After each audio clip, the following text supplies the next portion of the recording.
Good evening, and welcome to our Lompoc City Council meeting. This is Tuesday, January 3rd, 2017. It is 6:30 p.m. We are going to reconvene this council meeting. We have been in closed session for the last 45 minutes. Let's see, reports in closed session. Thank you, Mayor. There were 2 items on the agenda. Both were discussed, but there was no reportable action taken. Okay, thank you. If everyone would rise, remove any hats, and join Pastor Bernie Fetterman in the invocation. Dear God, as we launch into this new year, we pause for just a moment and say thank you for your goodness and your grace to us in 2016. You are faithful, powerful, always helpful. We declare our trust afresh in you and our willingness to live our lives that are pleasing to you by loving and respecting and caring for our neighbor. We also give you pleasure. May we be compassionate and responsive to the needs of those around us. And I want to say thank you, God, for our city leadership, our mayor, our council members, our city manager, and all who lead our city, all our city employees and those who provide us with our electricity and our water and our public safety, our recreation, and all who serve us so well. Keep them safe and give them a great 2017. And for our citizens who find themselves in difficult times, may you comfort them and continue to use the many caring organizations and service clubs and faith-based groups that reach out beyond themselves to make a difference for those in need. And in this new year, we ask you, Lord, to help us to remember that we are better together than we are by ourselves. None of us is as smart and as creative as all of us. So may we listen to each other, be teachable, collaborate in creative and innovative ways that together we can do what we cannot do on our own. And though we have many different ideas and viewpoints, and though we may become distracted and derailed, I pray that we will be focused on how to move our city forward. Help us to become connected with each other and add value to one another so we can blend our talents together for the good of our great community. And God, I would ask you to watch over those who watch over us. Be with our military tonight, especially those downrange and in harm's way, and protect them as you protect us. And be with these leaders tonight in this meeting. Thank you for their service to us. And to all who speak and the ideas and concerns shared, may your grace be upon them, I pray. Amen. Amen. Please remain standing and join me in the Pledge of Allegiance. I pledge Allegiance to the flag of the United States of America and to the republic for which it stands, one nation, under God, indivisible, with liberty and justice for all. Thank you.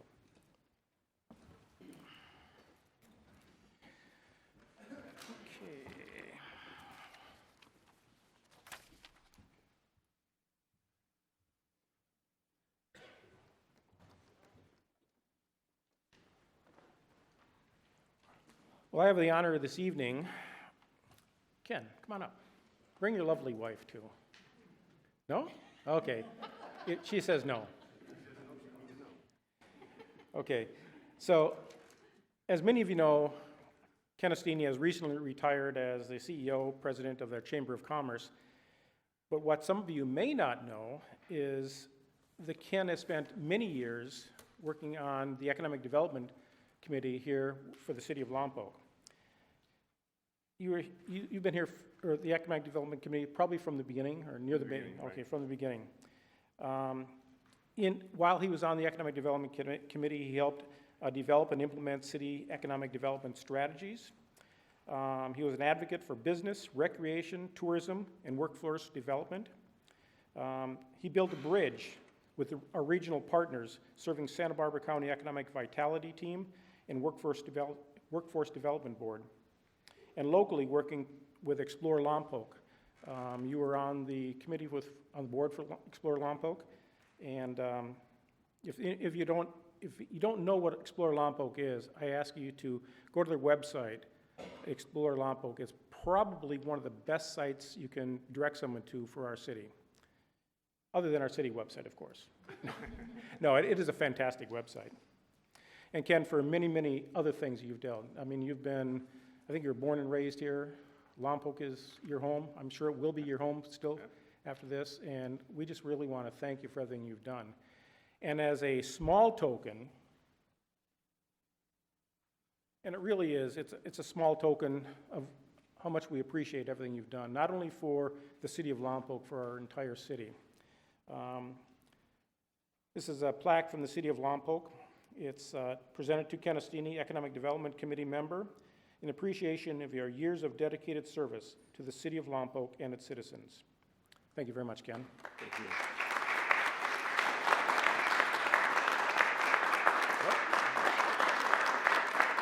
Yeah, no, I didn't.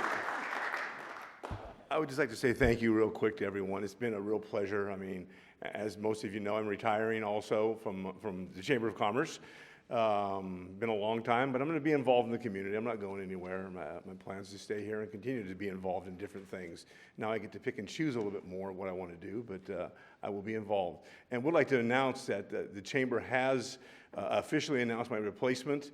The young lady by the name of Amber Wilson started today, and she will be taking over as the CEO of our local Chamber of Commerce. And I'm sure you'll all be meeting her soon. I believe Patrick and Teresa and Bob have all met her today, but I'm sure the rest of you will meet her fairly soon. So again, it's been my pleasure. Been great. Okay. Thank you. Thank you, Ken. All right, I'm Maria Hall. I'm the chair of the Economic Development Committee. Just wanted to give our thanks to Ken as well, and I think I speak for everyone on the committee. It's been great having you there. Just, you're an amazing, authentic person that represents Lompoc so well, and you've done so much for us. So thank you.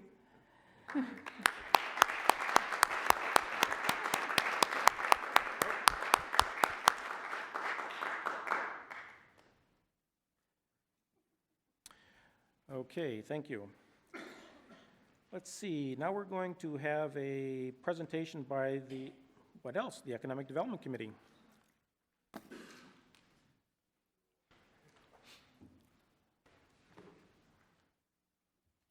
Oh, I shouldn't have sat down.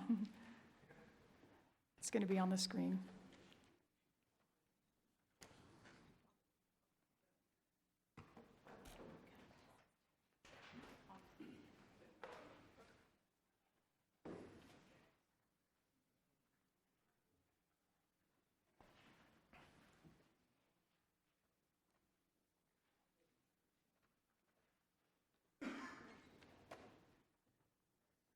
Right, so again, I'm Maria Hall. I'm this year's chair for the Economic Development Committee. Actually, I'm halfway through a 2-year chair. So we gave this report back in sometime in the middle of the year. So now this next period is from September 2016 through January 2017.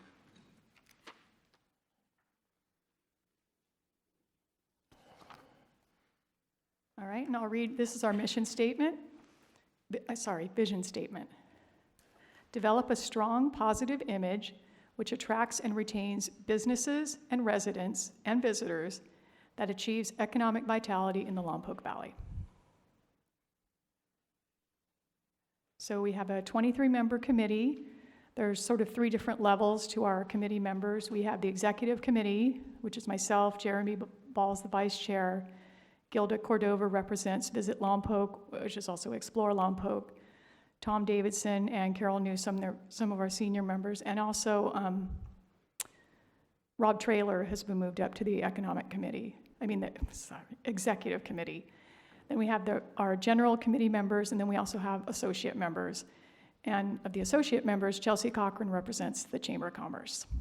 And we have 3 open positions currently, so if anyone's interested, there's applications on the city's website.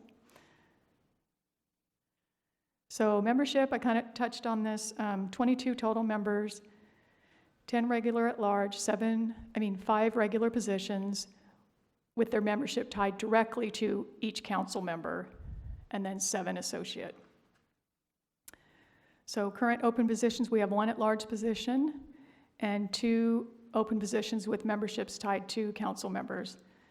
And I'm not sure exactly which 2 council members, I don't remember. Well, I'm sure Janelle would be one. So we strive for greater ethnic and industry diversity. We identified several areas to focus our recruitment.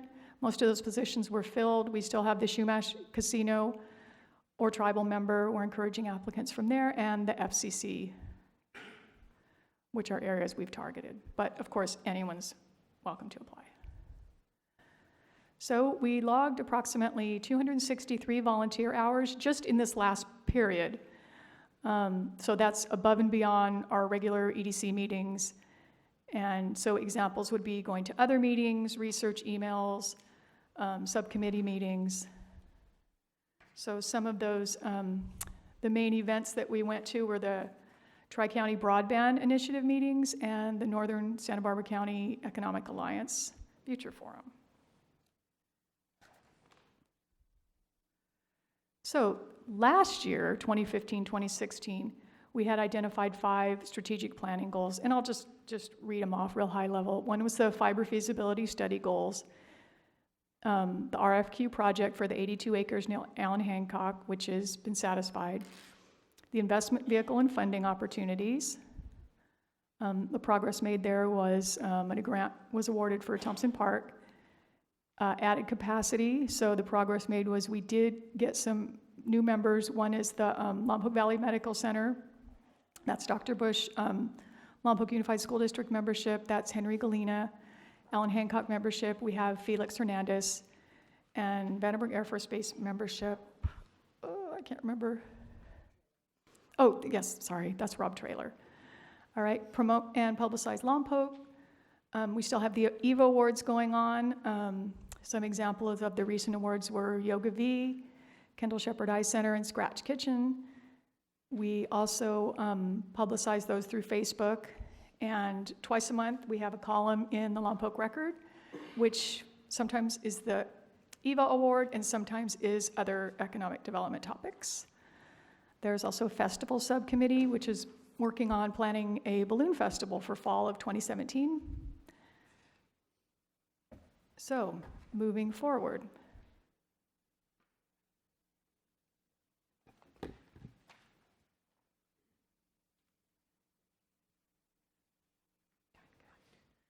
Okay, so back in August 2016, we had our 2017 strategic planning workshop where we were able to update the strategic plan. So the task of that was to update the existing and future goals for the next year. So basically what happened back there was we identified the successes for each goal, we discussed how we could move forward, and we did get a lot of new members last year. I think there was 10 members of the 22 that were new, so we wanted to ensure that those new EDC members found their niche through the modification of those goals. We did confirm with the new EDC members that the vision statement still aligns with those goals, so that has not been changed. So of those 5 goals that Maria touched upon, the first one did stay pretty much the same. We just modified it to move beyond the fiber feasibility study that was completed by the Broadband Consortium back in April 2016. And we just wanted to continue awareness of broadband expansion and bringing fiber to the area, continue that support, and promote opportunities in the region for bringing fiber to our area. So on December 1st, the community, EDC members, and stakeholders met with private broadband providers. I think we had a total of 7, and they came in and we discussed different opportunities for bringing not only fiber to Lompoc, but to the region as a whole. So the EDC has determined that broadband connectivity was still one of the goals they would like to pursue into 2017. The next one was when we modified these goals, we kind of wanted to make them easier for the new members to find their niche, so we kind of labeled them unofficially by different groups. So the first one was the fiber group, and the second one here is the funding group. The way we edited this one was to focus more on the identification of funding opportunities, and one particular example that the EDC wants to focus on in 2017 was to explore the Community Development Foundation through the Chamber of Commerce and how different projects can be applicable with that foundation and see if it is even feasible to use that. So, like I said, the strategic plan, which I did hand out copies of the full plan to you so you guys can refer back to that as well. was finalized in late 2016. So this group in particular hasn't really started to delve into exploring the CDF, but they do want to do that in 2017. And we are continuing to work with California Consulting Municipal grant opportunities to explore different funding mechanisms. And like Maria touched upon, in 2016, the Community Development Division was awarded a little over $300,000 to improve Thompson Park. So the next group that we have here, the next goal, is kind of what we unofficially termed the Marketing and Events Group, which is one of EDC's strong subcommittees. And this is promoting different marketing efforts and continuing that those marketing tools. With the EVA Award, which Maria touched upon, some of the ones that have been awarded in 2016 are Yoga V and Scratch Kitchen, with Kendall I. Shepherd coming up here shortly. Bi-weekly, they continue to team up with staff to produce columns for Building the Future Today in the Lompoc Record. In 2016, they began a balloon festival subcommittee and are actively planning for that. In 2017, moving forward, they do want to explore different Old Town events, in particular, such as the Old Town Market is one of them, and the successful holiday events that the Chamber, EDC, and Lompoc and the city is able to put on. So that one pretty much stayed the same, but we just wanted to build upon it and be inclusive of all marketing and events rather than just a few different things. The next one is the Improve the Business Environment and Workforce, which goes along with education. Since we have now satisfied the Allen Hancock College and the LUSD memberships, we're able to connect the business community here with education. So the current progress they've made on this particular initiative has been great in the last few months. They've held meetings with Allen Hancock and LUSD both to try and plan a Pathways to Success Summit, hopefully sometime in 2017 there. So we're in the preliminary stages of that and exploring how the format will be, who the stakeholders will be attending this event. And one of the goals of that event is going to be to identify and strengthen the education pathways for students to ease their transition into the workforce. Another aspect of this one is to explore the Chamber of Commerce business survey results, which are completed on a yearly basis, and how we can implement them to make the city of Lompoc more business friendly and improve that business environment. We're also continuing the business visitation program as a business retention, expansion, and attraction tool for 2017. So the last priority that was identified by the EDC in August, it was actually a new goal. Since we did complete the RFQ for the 82 acres near Allen Hancock College, there was room for a new goal. So many of the EDC members expressed interest in focusing our efforts on making the image of Lompoc better, both perceived and the physical image. So the task with this particular goal is to obtain a general understanding about partners that are involved in beautification of Lompoc, and they've already they've started to work on this already, launching it back in October 2016, where they actively promoted and advocated for Make a Difference Day and helped connect the business community with those beautification events. So with this, they just want to explore those different partners that are involved and see how they can help and improve this. So I will now transition into our recreation impacts. Thank you. This actually, so I'm Teresa Gallivan, Economic Development Director, Assistant City Manager, and this part of the presentation is where we get into our economic indicators typically. We did have a request from Councilmember Starbuck to add some information on the recreation improvements we've made over the last several years and how that has increased our ability to have more tournaments and play and visitors to our community. So this slide represents Little League tournaments and total tournament days at J.M. Ballfield Park. And you can see on the left-hand side, we go from 2011 to 2016. The red column, the blue column is the number of tournaments we would have annually, and the red bar is the number of days those tournaments were lasted. And it's important to note that the renovations for the ball field actually took place in 2013. So you could see after the renovations, there were some increases that held steady for a few years. And then in 15 and 16, you can see some larger increases in the number of tournaments we held. And then there is a multiplier that we put to this. It's an approximate multiplier that we looked at consistently as to what we expect the number of people that come along with a tournament are, as far as players, families, coaches. And that is on the right-hand bottom graph, the number of visitors to our community. And you can see that in 2011, it was under 1,000 in a year. And in 2016, we estimate that it was about 5,000. So more than 5 times increase over this time frame. And again, things really started changing once we renovated the ball fields. And here, the other area that we were asked to take a look at was the aquatic center timer installation. In 2012, we installed the timers at the aquatic center, enabling us to have more tournaments, games, and meets. And again, the top left graph shows the LUSD League swim meets in blue, the League water polo tournaments in red.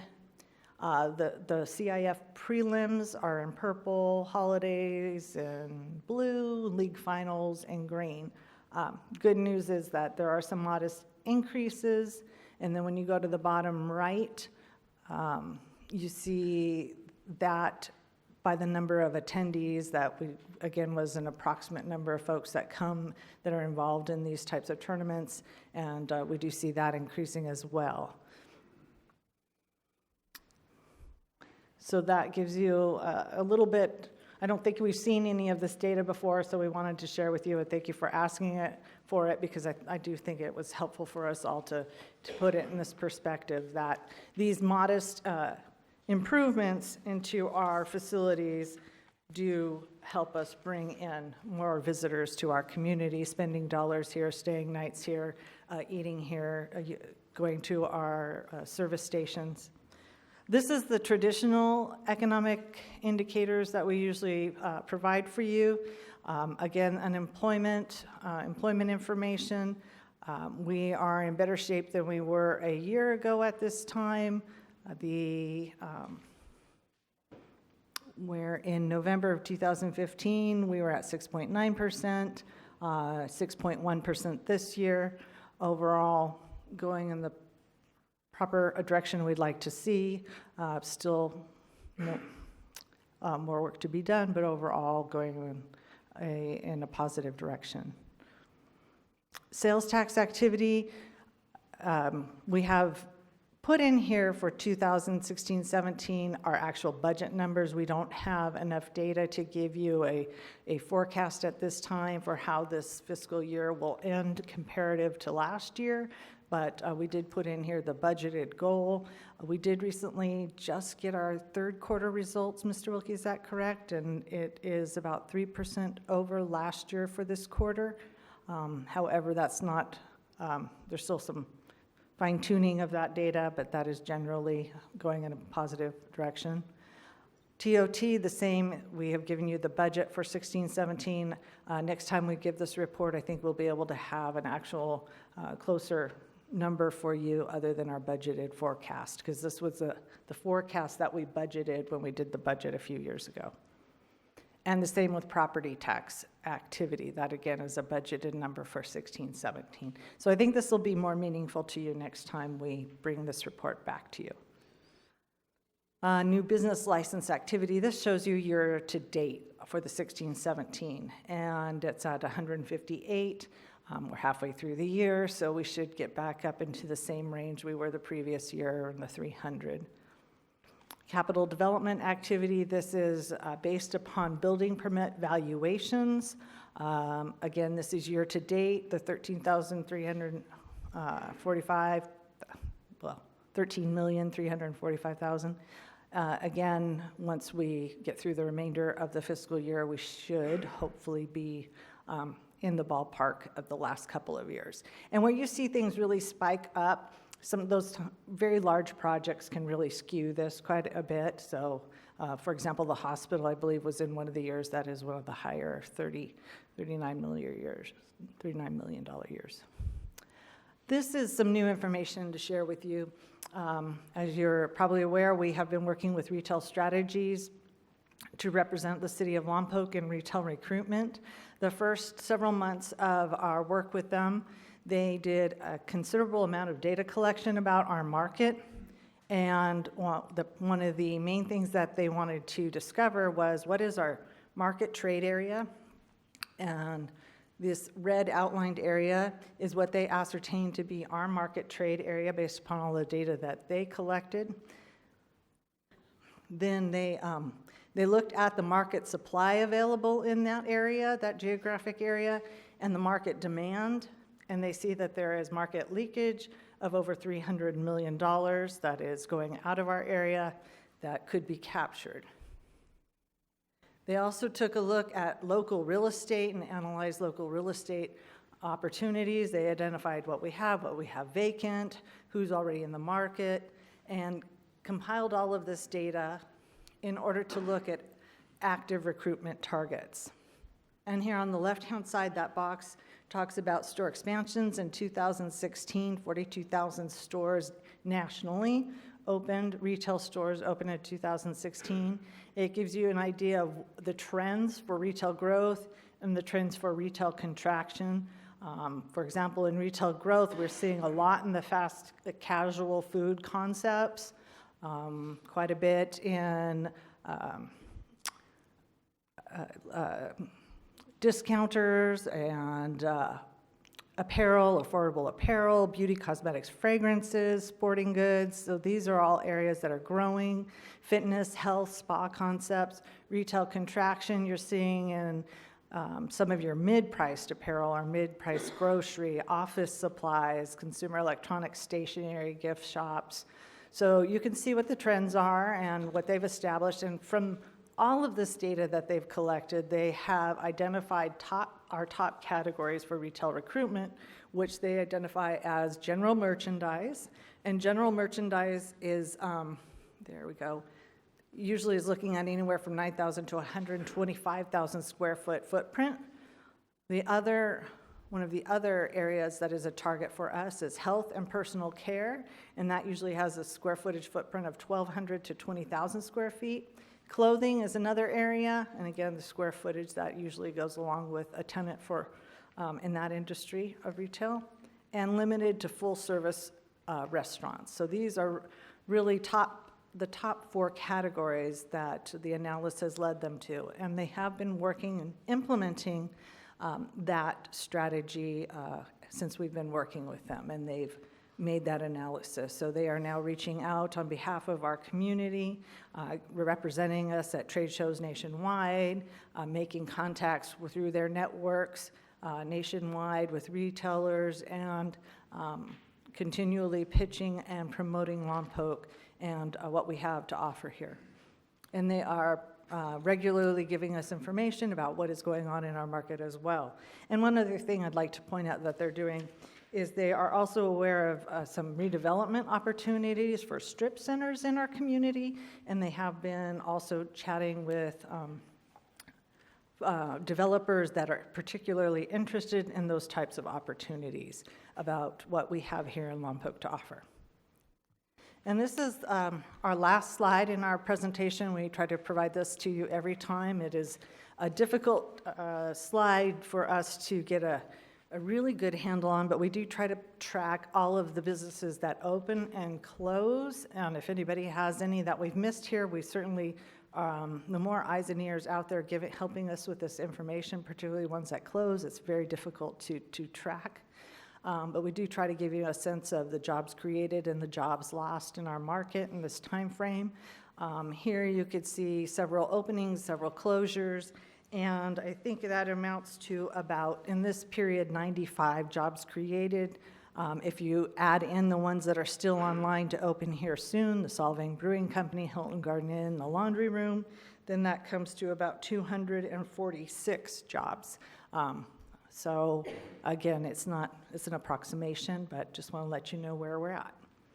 And really, we are open to answer any questions, or if there's any feedback on the updated goals for the Economic Development Committee, the work that they would like to do.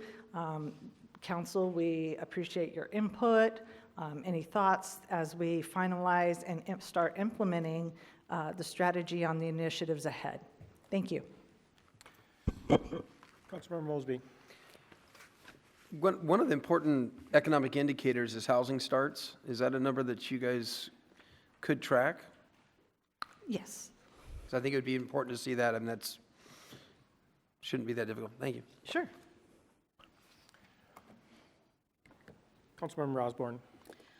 Thank you, Ms. Gallivan, and thank you to all the volunteers on the Economic Development Committee. I know how hard you guys work, having been there myself. So the question I have regarding the beautification, what is the Economic Development Committee doing in partnership with the Beautification Committee so that there's not a overlap of work or a duality, but an actual partnership to make sure you're not doing each other's work? No, and jump in anytime, Jasmine, if you have some more up-to-date information on the subcommittee. But my understanding is they are wanting to find out exactly what all the different partners are doing first before, that way we can be more collaborative as opposed to coming in with an idea we want them to take on. And, so definitely the first step as we went through the strategic planning workshop was to find out what others are doing and how we could help promote it, and really being more of a promotion vehicle than any other aspects. Great. I just didn't want to see any other creation of work for another committee without their involvement or duplication of work. Thank you. Councilmember Starbuck. Yeah, thank you for including the recreation.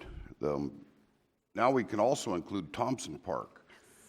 And if these numbers are true and they pan out, then obviously we're getting the bang for our buck out of our capital improvement money. So coming budget time, I'm thinking we may want to look ahead and see what our next improvements would be that would give us the most gain. I don't think we'll get enough money to repair soccer fields, but this appears to be a good trend. Thank you. You're welcome. Couple of questions, and then you mentioned the balloon festival. Is that hot air balloon festival, or?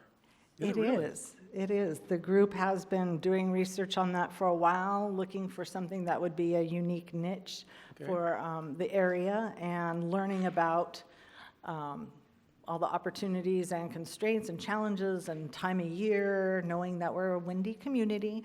So all those things are being taken into consideration. Okay, well, that's exciting. The other thing that's similar to that has been, I think it's been brought up to your committee, and I get questions about it all the time, is a kite festival. It seems like we definitely have the weather for kites, so that's something we may want to consider at some point.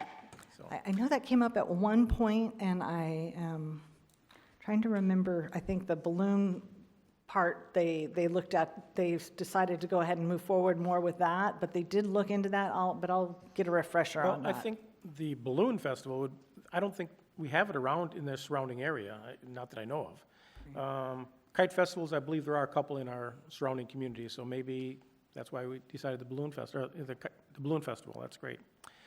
The other question I have is retail strategies. I know we're working real closely with them. Do we have some sort of a market or a strategy for identifying how successful they are for us, or any indicators on that? How are we doing? Well, we do get regular reports on how many folks they've talked to about us, and they have certainly been able to reach out and connect with more retailers and information about the market and potential nationwide options than we would have the time to do. As far as The implementation benchmarks, they research all of those stages. There definitely were benchmarks correlated to that, and they met those, and we've shared that here. And now it's a matter of continually getting reports as to all the prospects they're talking to on our behalf. And we do get monthly reports. We're actually in touch with them more often than once a month. We are in touch with them on a very regular basis about the market. So, and they're giving us intelligence on what's going on in our market that, is pretty insightful, that would take us longer to gain. Of course. So you had mentioned that they represent us at trade shows across the nation. So is there any feedback as to if someone sees them in a trade show in Connecticut and they contact us, do we have a way of knowing that they contacted us because they met someone from Retail Strategies, or how do we know that? And Retail Strategies would also tell us, because they actually have that, they are out there representing us, so they'll say, we've met with so-and-so, so-and-so, so-and-so, and when it's time, they'll bring us in the loop. And if somebody is in our community and they've come and they've talked to us first, then we bring them in the loop so that they can also bring what they offer to the table. Good. Anything else? Okay, well, thank you very much. Okay. Thank you.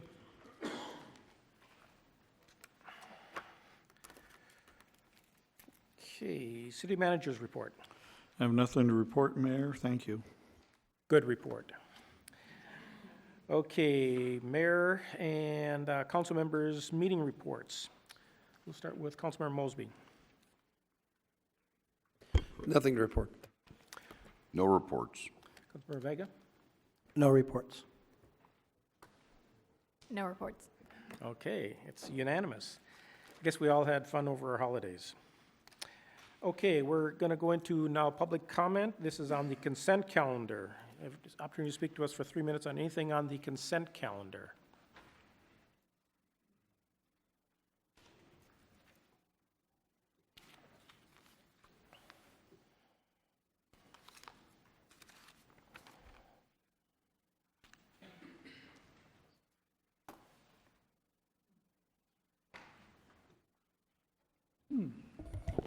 New equipment.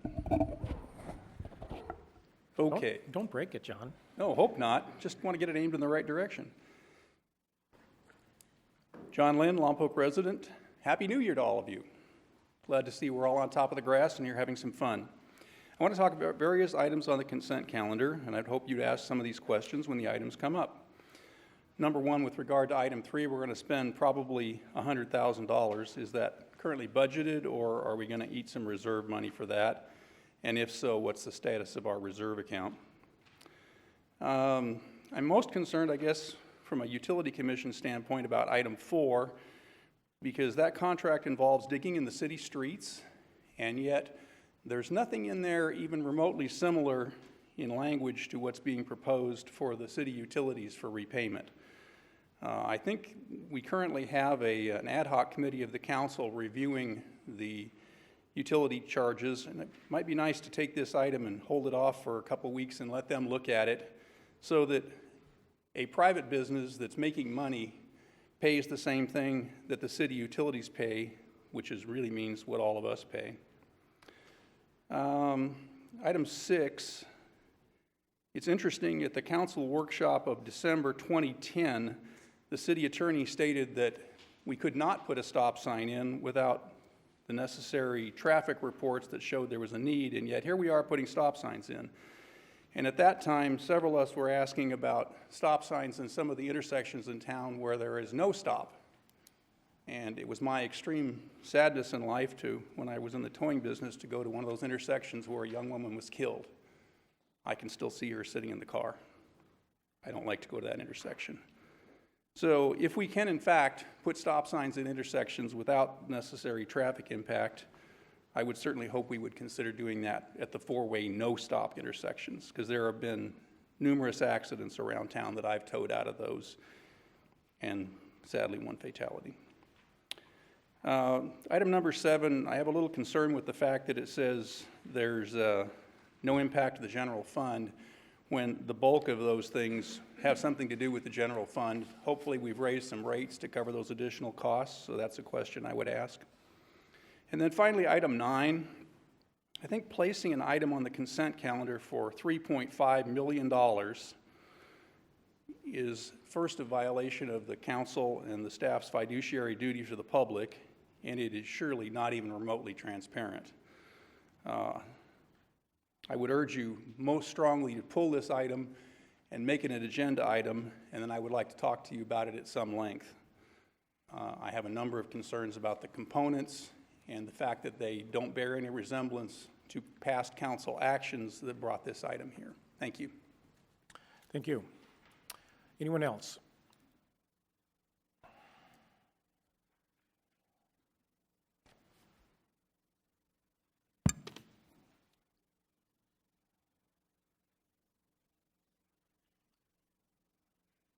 William Schuyler, Lompoc, Mayor and Council. Yeah, I have two that I caught my eye, was number 7 and number 9. The question I have on, well, not a question on number 7. I remember when I was on the council, a lot of this type of stuff would come up to the league for various committee members that they have for ideas and thoughts. And I said, like Newton, he says, for every action, there's a positive equal reaction. Well, I think there's going to be some negative reactions to this. I know your answer is, well, the state already did it and people approved it, so we have to do it. But if anything comes up about minimum wage and stuff like that, that's fine.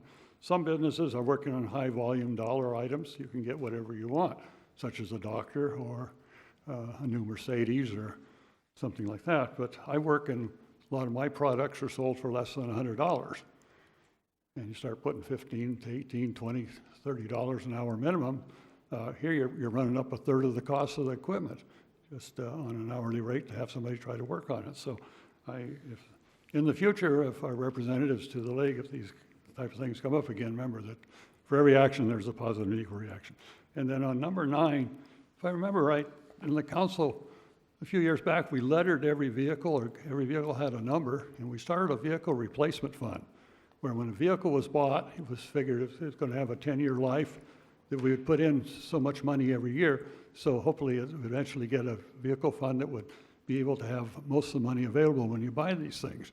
And now we're looking to hear of $100,000 or $400,000 to buy some vehicles. Is that fund get it depleted, or is it used for something else, or where are they on this? Thank you. Thank you. Anyone else? Okay, seeing no one rise, we're going to close public or oral communication. And we'll bring it back to the council. The consent calendar contains generally considered routine items and will be passed with one motion of the council unless a council member chooses to pull an item. Does any council member wish to pull an item? Councilmember Starbuck. I don't wish to pull it, but maybe we could discuss item 9. There are questions that I have on it. I understand most of it, but I do have questions on part of it. Okay, ask. Financing replacement vehicles, this has been done before, so this is not a big mystery to us. What I'm curious about here is a couple of the questions. The financial management software acquisition, I thought we had budgeted this. Now we're asking for $1.5 million to finance this. Someone want to? Is this true? I mean, Councilmember Brad Wilkie, Finance Director. The acquisition of the finance system, the appropriations for that was budgeted, as well as the funding for that appropriation, which was planned to be from either internal or external financing. In the budget, I included the financing of that from internal sources. But for this purpose, what I wanted to do to see if it would make more sense for us to go outside for financing depending on the rate. So this is the system itself we purchased, but it was purchased over time with financing, whether it was internal or external. So this is just providing us some flexibility in case we want to keep the resources that we have on hand and keep those generating returns for us as we move through the years. I just always wonder if by the time we pay it off, if we'll be outdated again at that point. The other question I had on here was the acquisition of a fleet vehicle assigned to the police department. Now, I thought that we had already had our seizure money or whatever that was, and we allocated X amount of dollars of that to buy this vehicle, and now we've taken it from whatever that previous amount is up to $350,000. What has changed in the acquisition of this vehicle? Nothing. Again, just like I did with the RFP for the finance system, is to look for flexibility in financing. The source to pay for that would still be the asset forfeiture funds, but over time. And But excuse me, I didn't want to interrupt you, Brad, but didn't we have one lump sum at we have a that lump point? sum, but we don't have to put it all out all at once. We can use some of it to generate some returns for the asset forfeiture fund. So we're going to bank on that, count on interest to pay the interest that we would take on the loan for this? Yeah, because I anticipate that the interest rates that we are able to generate, right now, we can return about a little bit over 2% on some of our investments. And that will move our average rate up over the next 4 years. What was the original appropriation on the asset forfeitures that we approved, though? What was that amount? I didn't have a chance to go back and look The at that. vehicle, the 3 bids that came in were about below $250,000. So we wouldn't, the way I did the financing RFP was to provide for adequate funding for the costs that we're incurring, but we will only spend the $230,000 that is the amount that we have to pay. I did this because I wasn't sure what the full total cost was. So I mean, we're talking $100,000 difference here, you know, between. Yeah, I didn't want to undercount if there was any other kind of ancillary cost to get it into service. So, which is the same thing I did with the financing, the idea of the financing for the demolition of the pool. There's no way that I can know what the cost of the pool would be. But in the RFP, I put in $750 as a placeholder so that if we decide to do the demolition and if we decide to do it with financing, we have adequate funding to do it. I didn't want to come to a point where we can't do the demolition because we have $5 less than we planned on spending out of the financing. So I was being conservative on the upper side. We're not going to spend any more than what it costs to do any of these things. Yeah, if I was a contractor and I was reading this, I can guarantee you that I would come in really probably pretty close to $750,000. And you can deny that because the cost estimate would be whatever the engineer's cost estimate would be. There's no reason why you would have to pick somebody who's trying to go to the upper limit, especially if, say, the engineer's estimate is $200,000 and somebody comes at 7, you just reject all bids. I'll let the rest of council speak. So, Councilmember Starbuck, you're okay with 9 at this point? I'd like to hear what the rest of council Okay, sure. says. Yeah. Okay, Councilmember Mosby. I think that we're getting in too deep on number 9. Number 9 is what I have an issue with as well, and I'd like to pull it for discussion. Okay, we'll pull 9. This will be heard just prior to the second oral comments. Okay, Councilmember Vega. I'd also like a better explanation of number 5. Either maybe they can go back on the history of this, on this resolution and see what changes are being asked here that weren't in there prior. So we either pull it for discussion or we can maybe they can give us a brief kind of explanation right now. Okay, can someone give them a brief explanation? Brad, is that you? To be able to utilize the external firms that provide analysis of our sales tax data, we have to allow the State Board of Equalization to explicitly give them authority to give that information to the external third parties.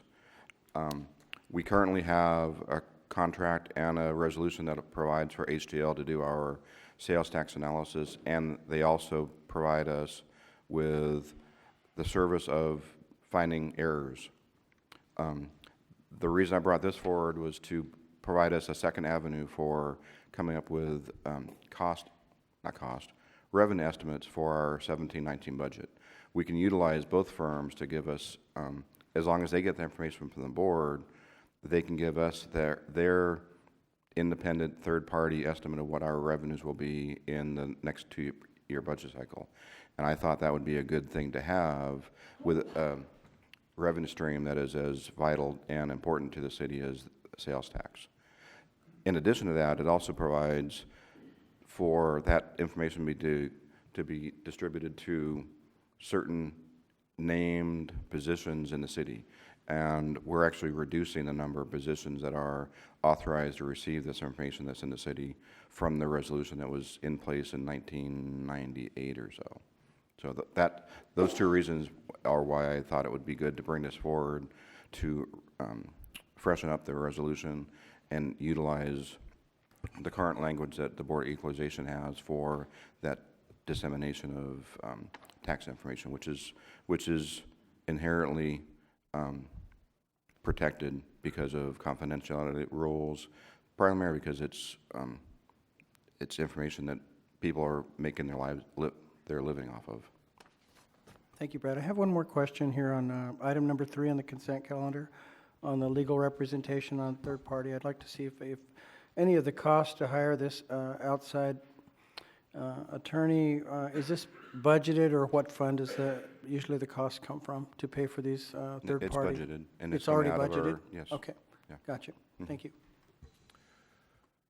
Okay, anyone else? Okay, I am not going to pull item number 6, but I'd like to have that as a separate vote because I will be voting no on 6. So if I could have someone make a motion to approve items 1 through 5 and 7 and 8. Councilmember Starbuck. I move we accept consent calendar with the exception of items 6 and 9. Okay, do I have a second? I'll second. Okay, let's vote. That passes 5-0, thank you. Okay, now let's vote on item number 6. And that will be, I need a motion on that. I'll make the motion that we accept. Okay, do I have a second? I'll second. Okay, let's vote on that. And that passes 3-2. Okay, thank you. Okay, what's going on to oral communication? This is your opportunity to speak to us for up to 3 minutes on anything that is before the council.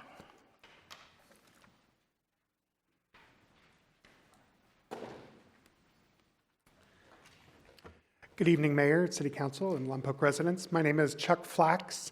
I'm the Executive Director of C3H, and I'm here to give a brief report. We'd like to come back after the point-in-time count and give a more detailed report about the homeless population in Lompoc.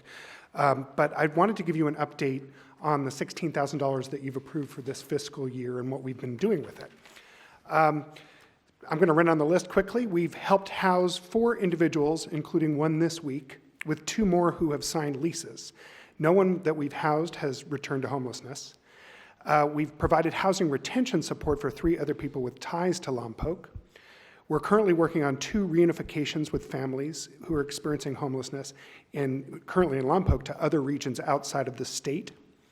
We've initiated a Lompoc coordinated outreach team with 9 local partners who are now working with 23 clients on a weekly basis. That's up from 3 or 4 when we first started working here. We are currently overseeing the work of 3 AmeriCorps members who provide an extra 80 hours of outreach going on each week. We've initiated the Lompoc Care and Referral Center at Trinity Church on Saturdays. We were instrumental in bringing Doctors Without Walls to Lompoc in their van. We've initiated the Lompoc Advocacy and Action Committee to help better articulate and express the wants proposed by the local homeless population. We've shared our solutions on solving homelessness with the local Chamber of Commerce and local Rotary clubs. And we're currently working with the Landlord Liaison Partnership, who are contacting landlords on behalf of local homeless individuals with clean rental histories and income. In partnership with AmeriCorps, we're conducting the biannual point-in-time count, and I want to invite people here to come back, actually not to this room, I'm sorry, to the Trinity Church of the Nazarene on January 10th, next Tuesday, for a briefing about our efforts to do the point-in-time count. And there's also a handout that you have that's a recruitment flyer. People can sign up to volunteer on the Common Ground website. It's commongroundsb.org. And finally, I wanted to prep you. I'm going to be in conversation with members of city staff and the representative to C3H. I don't like that we come and ask you for money based on sort of fictitious numbers with no guarantees of our work. I want to establish a planning process on an ongoing basis where we're implementing things that you care about, and you're paying for it based on what you see and the results that we're doing. So for the coming fiscal year, I am going to make a 10% increase on this old formula that I inherited. But it's my commitment to work with the new representative or the old representative, depending on who you appoint, as well as city staff, to ensure that we're working more closely together on an ongoing basis, and budget requests reflect the work that we're proposing. So thank you very much. Again, thank you for your ongoing support, and we look forward to more fruitful work. Okay, thank you, sir. Next, please. Can I just, Sure, of course. being the council liaison with C3H, and I just want to thank you for the job that your group does, and they spend a lot of time with what they do. We're actually, if you do the penciling out, we're getting a pretty good deal with the outreach that they provide and the feedback that the community gets and has a place to go. So thank you for your work.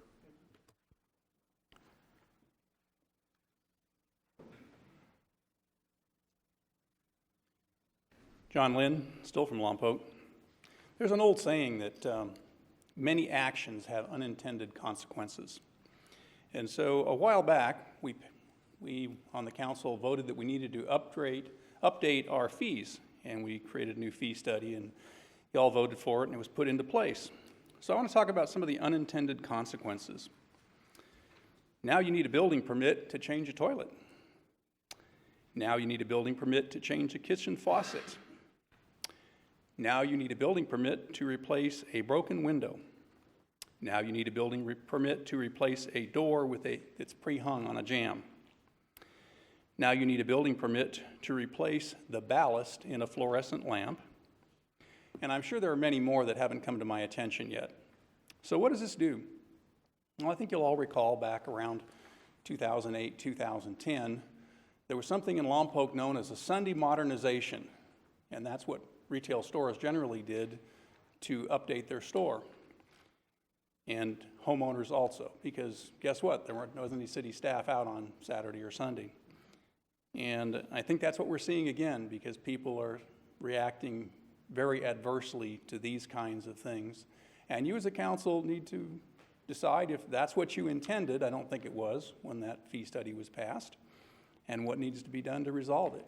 Because I guarantee you there are a lot of very unhappy people in the community, and it is definitely not well received in the merchant community. Thank you. Thank you. Anyone else? Okay, seeing no one rise, we're going to close oral communication. Bring back to the council. We're going to move into appointments. Item number 10 is a review of appointments and commissions to the commissions and committees and agencies of which council members belong. So I'd like to do this in sort of a two-step process. First, council members that are on current committees, commissions through different agencies, if you choose to change or withdraw yourself from a commission or ask to put yourself on another commission, if you could identify those. So we'll start with Councilmember Mosby. Do you wish to remove yourself from any of the committees that you're on right now? Do you like to see yourself being considered for any other agencies? You know, the item with C3H, I've done my 2-year stint on that. I think it'd be appropriate that I share that responsibility. I did take on SBCAG and APCD, which does take a significant amount of time, but I'd be willing to share that responsibility, let somebody else take that one over if somebody else is interested. Okay. Councilmember Starbuck. I'm fine with the committees I serve on currently, thank you. Okay. Councilmember Vega. Any committees you serve on you'd like to be removed or anything you'd like? Currently, I'm on the Community Action Commission Committee, and I'm fine with staying with that. It's a great organization. Okay. Do you want to be considered for any other ones, or okay? I'm okay right now. Thank you. Okay. Councilmember Osborne. Oh my gosh. almost called you Humdahl. Councilmember Osborne. Well, I hope I don't continue to be called home doll, but I would be happy to take on several of the roles that Councilmember Holmdahl held and consider the alternate for the NCPA and happy to consider the C3H. Okay. Anything else?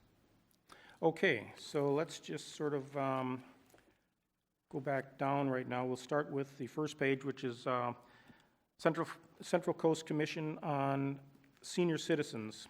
This was currently, Councilmember Humdahl was the appointee. Would anyone be willing to take that on? I can tell you that there's not a lot of, I was on it for my first 2 years in the council. They have their own board. You just sort of, you're like an advisory to them. You're the council representative, so. Anyone wish to take on the Senior Citizens Commission? Okay, I will go ahead and put myself down for that. California Municipal Utilities Association. This meets usually by telephone every couple months, and usually they don't have anything on the agenda to even talk about, so would anyone like to volunteer for that? I'll take that on. Okay. Joe, we don't have to vote on these, do we? Do we need to take I'll take it at the end, okay. So Councilmember Osborne will be on.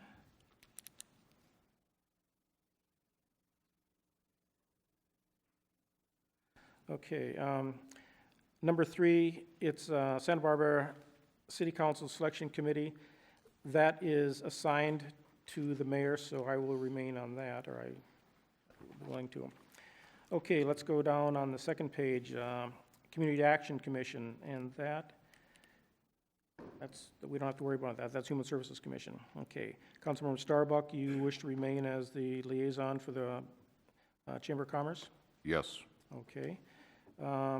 Okay, so go to NCPA and Tank. I would like to remain as the commissioner, and Councilmember Osborne, you would like to be the alternate, okay?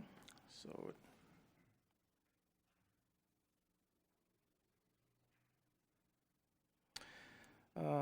Santa Barbara County Air Pollution Control. Councilmember Mosby, you're currently the commissioner on that. We need an alternate. Would anyone like to be the alternate for that? I'd like to be the alternate. Okay, that'll be Santa Barbara County Association of Governments. Currently, Councilmember Mosby is on that. I am the alternate, but I would be willing to give up the alternate position. I think it's a fabulous opportunity for anyone. Councilmember Vega? I'd like to be considered as the alternate for SBCAG, Okay. unless someone else is Go ahead interested. and put you down as that.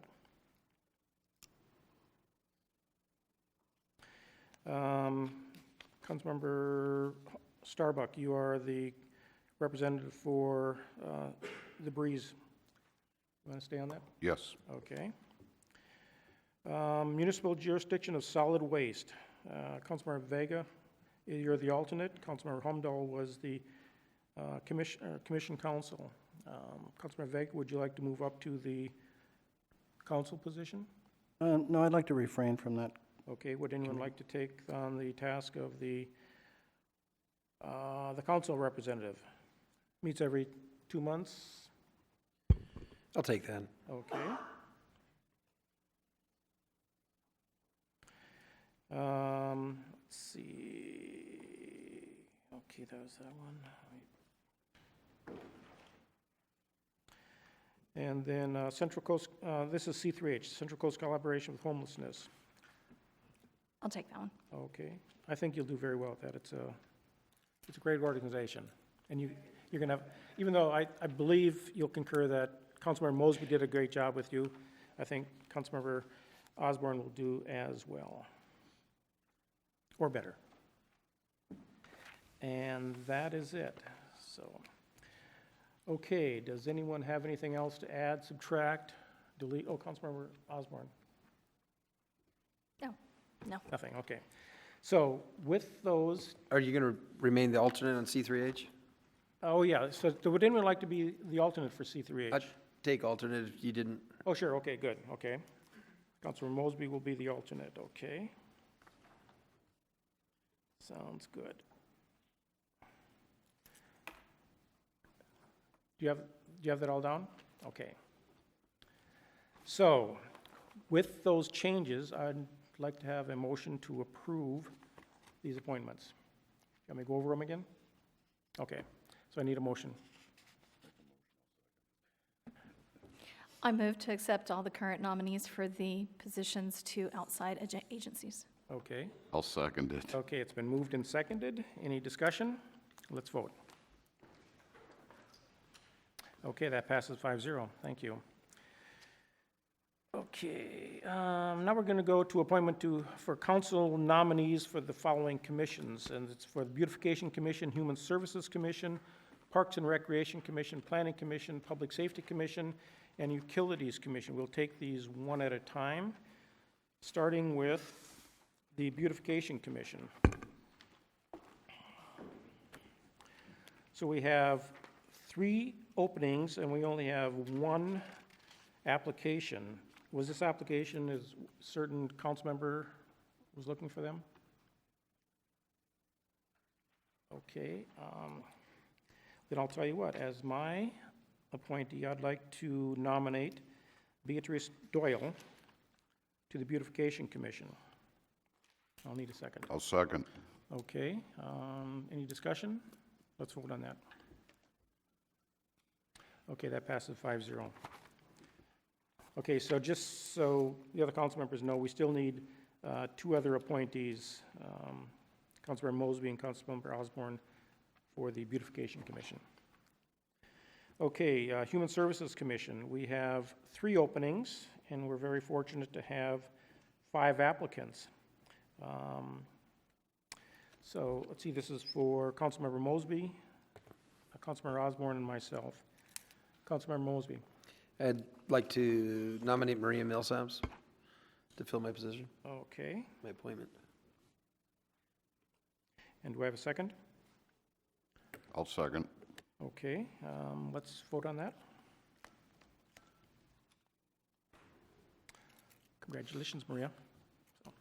Okay, so let's see, Councilmember Osborne, do you have an appointee?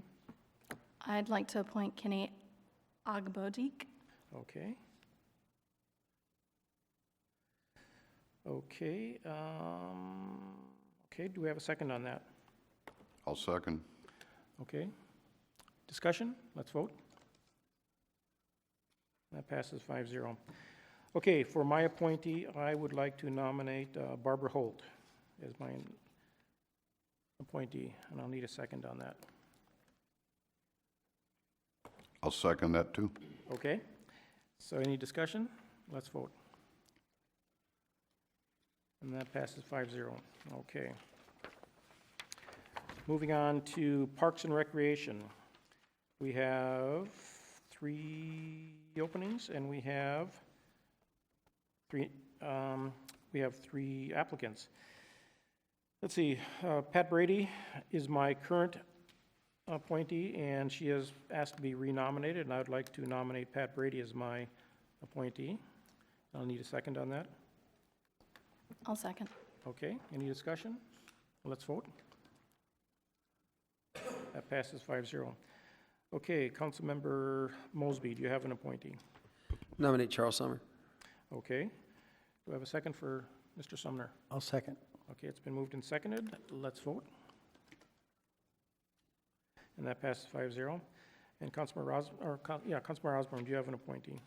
I do, but the application is not in yet, so I'll hold off. Okay, so we'll hold that one open. Okay, moving on to Planning Commission. There are 3 terms and there are 3 applications. My current nominee or appointment is Ron Fink. He's reapplied, so I'd like to nominate Mr. Fink to the Planning Commission.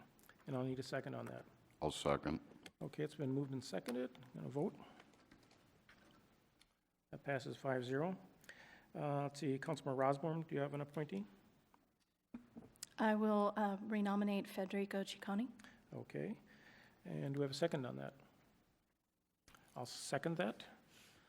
So it's been moved and seconded. Let's vote. That passes 5-0. And Councilmember Mosby. Mary Leach. Okay, do we have a second on Mary? I'll second that. It's been moved and seconded. Let's vote. That passes. Councilmember Osborne, did you not vote? Yes, 5-0.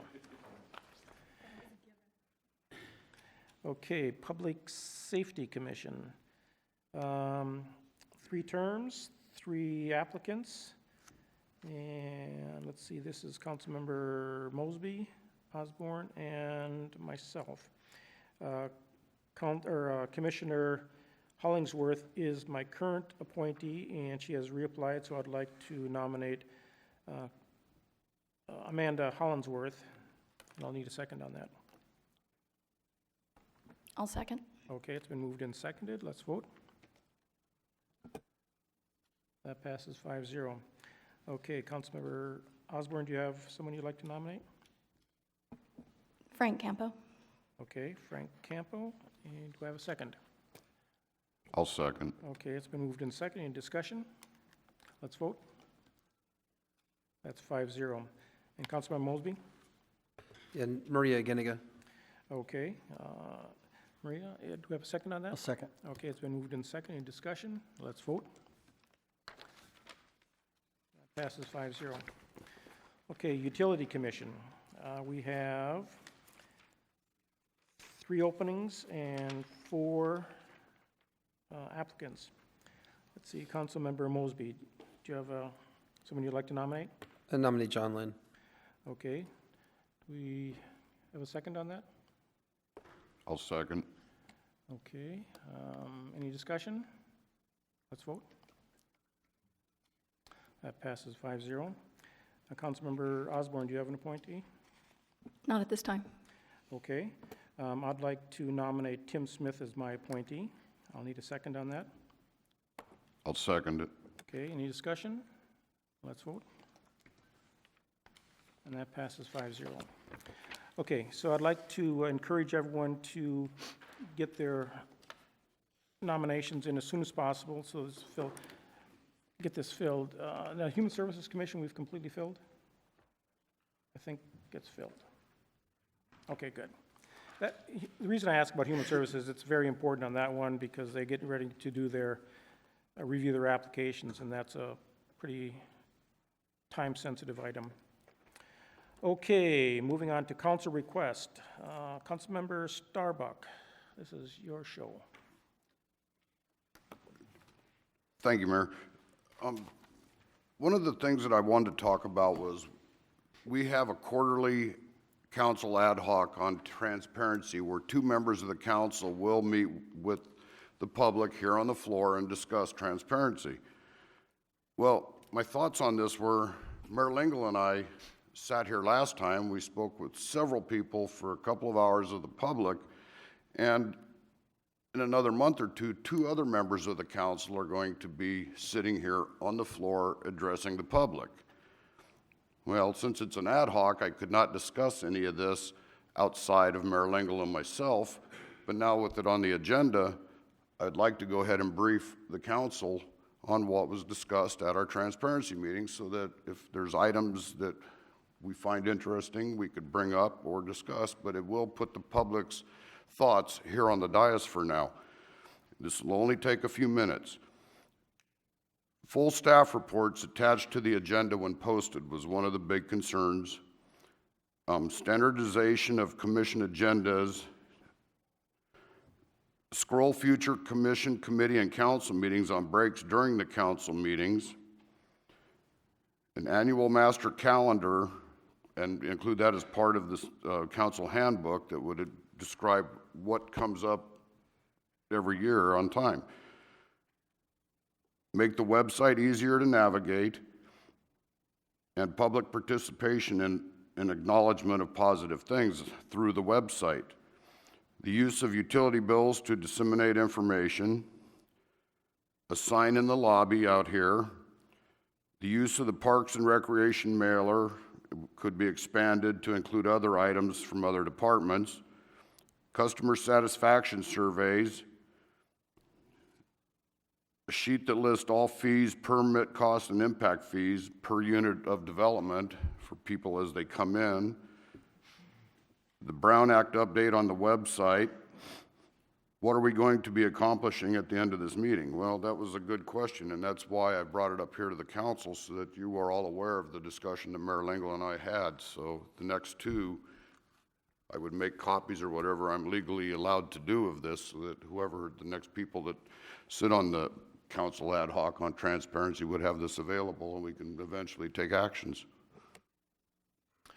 Any questions on this? Okay, let's see. We'll open this up for public comment. Oh, I'm sorry, Councilmember Mosby. You said a sign in the lobby? That was a comment, yes. What kind of sign, saying Lompoc City Hall or? Future events type of thing again. Okay, open this up for public comment. Seeing no one rise, we're going to close public comment. And there's no action required on this. So going on to new business. Item number 13, award a contract for Aquatic Center Pool Replastering Project, adoption of resolution number 6091(17). And this is Jason.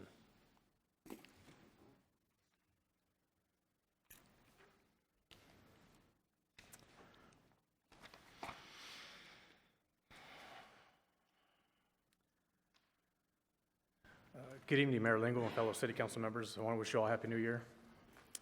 This evening, I'm presenting to you a staff report for a project to replaster all 3 pools at our Lompoc Aquatic Center.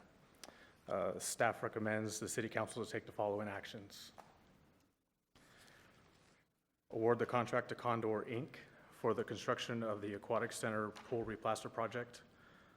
Authorize the City Manager to sign the construction contract subject to the approval as to form by the City Attorney in the amount of $526,000. Adopt resolution number 6091(17), authorizing the supplemental appropriations of $360,000 for the project for total appropriations in the amount of $610,000 for all project costs, or provide alternate direction. Background of this project: this past October 2016 marked the 10-year anniversary of the Lompoc Aquatic Center. Since the grand opening, this facility has operated year-round and been made available to the general public 7 days a week through recreational lap swim, facility rental opportunities, various sporting and community events, numerous swimming lessons, and low to no impact warm water therapy exercise classes. Typically, 2 facility shutdowns are scheduled each year that allow staff adequate time to address any deferred maintenance items accumulated throughout the year. Over the course of the past 10 years, the impacts of the continual high use of this facility are reaching a point where completing a major renovation now will ensure the preservation of a long-term benefit for our community members.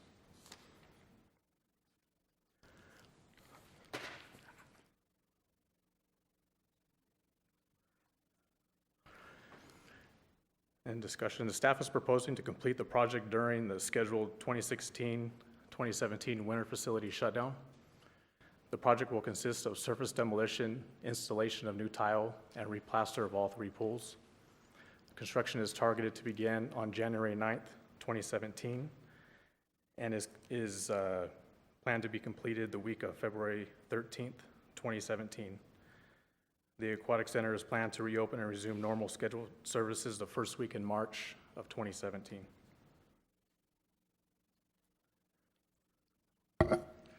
On November 16th, 2016, the city advertised an invitation to bid for the project.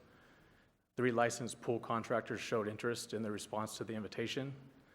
Bid packages were due on December 14th, 2016, and received by the city purchasing department. Staff evaluated each bid package and provided an award recommendation based upon price and contractor qualifications.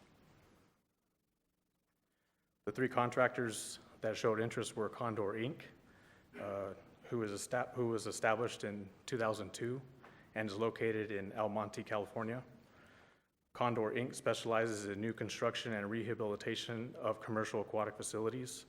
Their bid price is $526,000, and they are proposing to deliver the project as outlined in the invitation. The next contractor is California Commercial Pools, Inc. They are a 32-year-old company and located in Glendora, California. They specialize in all types of commercial aquatic facilities, typically completing 30 to 40 projects per year. Their bid price is $548,000, and they're proposing to deliver the project 4 weeks after our proposed timeline in the invitation. The last interested contractor is Pacific Coast Pool Plastering. They're located in Bakersfield. They actually attended the pre-bid job walk of the facility with city staff. However, the timing of the project delivery would have been an issue for this contractor, so they decided not to submit a bid package. Fiscal impact for this project. The project will be funded utilizing a portion of the remaining bond proceeds secured as part of the former Lompoc Redevelopment Agency's 2010 tax allocation bond issue. In February 2014, the city entered into a cooperation agreement with the successor agency to the former Lompoc RDA, which was subsequently approved by the successor agency oversight board and by the Department of Finance. The cooperation agreement removed any further approval requirement by the successor agency oversight board, transferring the authority to the city council. The city council has approved $250,000 for the then estimated cost of the project as part of the biannual budget fiscal years 2015-2017. Based on the bids received along with the estimated pre-development and construction oversight cost, staff is estimating the complete project cost to total $610,000, which exceeds available appropriations by $360,000. Total available bond proceeds exceed $750,000. As additional bond proceeds are available to complete the project, no general fund resources will be needed to be used. Below is a detailed project budget that was included for your information and review. And then also is supplemental appropriations are identified in the resolution 6091 to fund the remaining amount for this project. In conclusion, the Aquatic Center, as everyone knows, is a valuable asset made available to all members of our community to enjoy throughout the year. Ensuring the integrity of the facility is maintained to the highest standard will allow our residents to continue to enjoy this benefit for many more years to come. Completing the work items as described above demonstrates a proactive approach in our city's recreational facility maintenance and delivers a quality product that our city residents deserve.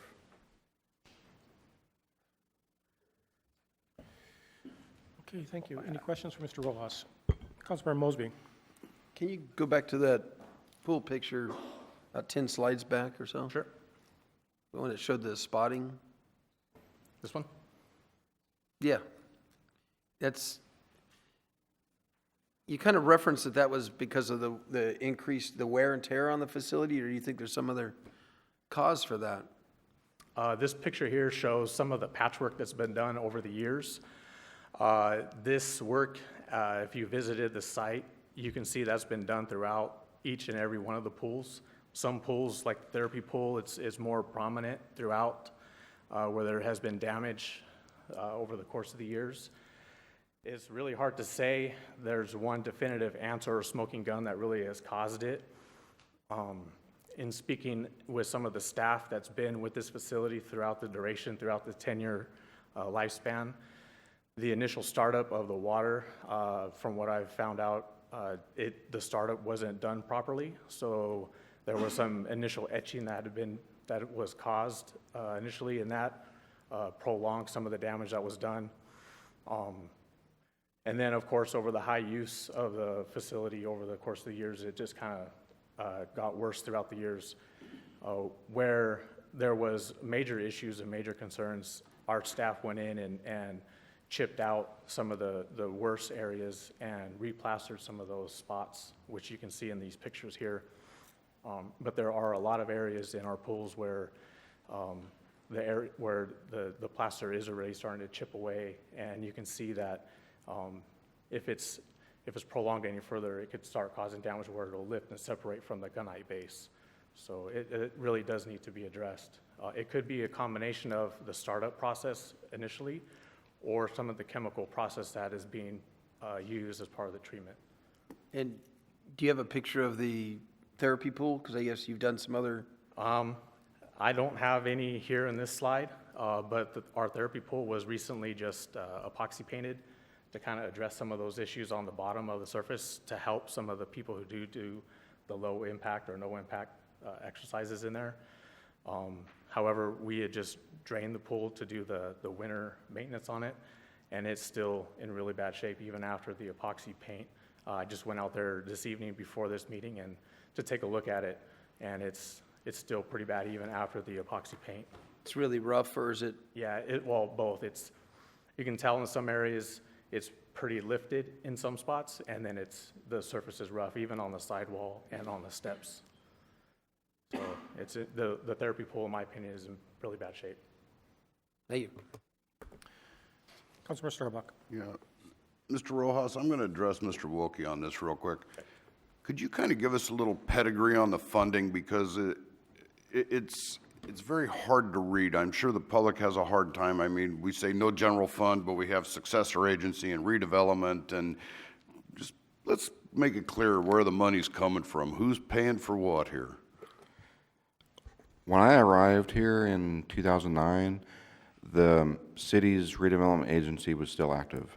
It was working through getting a bond issue done based on the incremental value that had come into the agency to do 3 or 4 things, all of which related to some type of recreation activities. That bond was put on hold, obviously, with the downturn in the economy in 2008. It was resurrected in 2009, and we were able to successfully issue about an $8.3 million bond of the agency in 2010. That money was earmarked for 2 primary projects.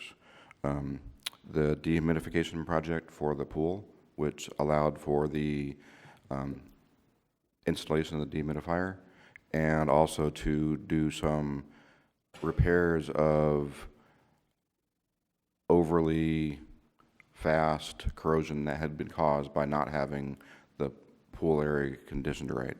The other one was the construction project for the Dick DeWeese Community and Senior Center. That project, both of those projects were being done at the time that redevelopment was taken away by the state legislature and subsequently by the Supreme Court denying the extension of that funding mechanism. Because of that, the Success Agency was formed. The Oversight Board was formed to opine on the issues related to the old RDA, including the bond issue that was in progress, and with the ultimate yes and no decision by the Department of Finance. During that process, we were able to iron out a cooperation agreement with the Oversight Board to allow for the transfer of the responsibility of oversight of those funds to you acting as the successor agency. We were able to complete the projects, the dehumidification project and the DeWeese Center, under that arrangement with approximately $750,000 or $800,000 of remaining proceeds. Some of those proceeds were budgeted as part of the 15-17 budget. Some money to complete this project at the then known price that we thought was the price for the work, as well as some additional equipment at the DeWeese Center. When this project got going and the extent of the condition of the pools, the RFP was able to flesh that out and gave us a estimate, and also the RFPs that came in gave us those prices that were on the screen that Jason provided. So, long story short, the RDA was able to utilize tax increment financing to allow for us to do some projects. We have some of that money is remaining in our coffers that you have control over, and we're proposing using this money to do a major renovation of the pool to allow for it to continue operations. Well, that's a lot clearer, thank you. But in the big scheme of things, it's, to make it a long story short, this is the single best use for the funds available from that bond from the successor agency. I believe so, and it fits in with the bond issue itself that said for recreation facilities. So it fits with the original bond documents, and because the bond specifically addressed the aquatic center, I think it fits perfectly. Anyone else?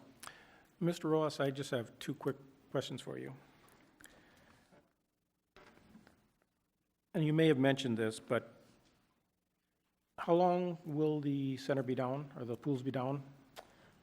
We're anticipating to start construction next Monday, January 9th, and construction will be completed the week of February 13th. That's what we're targeting. And then the facility will be reopened March 1st. So it'll be essentially down for construction for 5 weeks. And then there's a startup period for the water to acclimate back with the pools for about 2 to 3 weeks. So we're looking to be down. I know the program for the recreation department says that it's going to be reopened March 5th. So that's what we're targeting. Okay. Okay, and then the current services lasted 10 years since we opened it. Do we anticipate the new services lasting us 10 years as well? Well, we're hoping that it lasts a lot longer than 10 years. This go around, we're bringing in a water consultant as part of this contract. So this consultant is going to be on board during or after construction is completed, and then 3 weeks after construction is completed, and that'll carry on into operations. And what their role will be is to kind of monitor our program and the water, so that way they're making sure that we're doing everything as far as testing and doing our chemicals correctly. So that way we don't have some of the same problems we ran into initially when this facility was first opened. Okay, thank you. Okay, we'll open this up for public comment.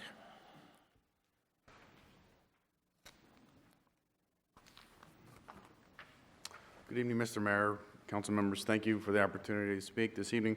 My name is Robert Traylor. I'm a Lompoc resident. I'm also the president of the Lompoc Tsunami Aquatic Swim Team. We are a local competitive youth swim club with approximately 50 members, and I'm speaking on behalf of the team.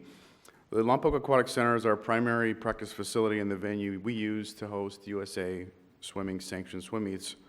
I have attended meets from San Luis Obispo County to Ventura County, and I can confidently say that our aquatic center is one of the nicest, if not the nicest, pool on the meet calendar. Lompoc Tsunami typically hosts at least one 2-day meet a year, usually in December.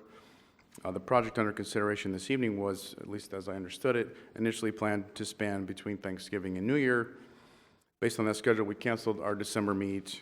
Unfortunately, the maintenance was subsequently postponed with too little notice to reschedule. From a community quality of life perspective, the Aquatic Center is one of Lompoc's gems, and from an economic development perspective, the Aquatic Center enables the city to host events and attract visitors from the Tri-County area and beyond. Our hope is that this planned maintenance is conducted as quickly as possible so our team can get back to its normal routine, and on behalf of Lompoc Tsunami Aquatics, I encourage each of you to approve this resolution. Thank you for your consideration. Okay, thanks, sir. Next, please.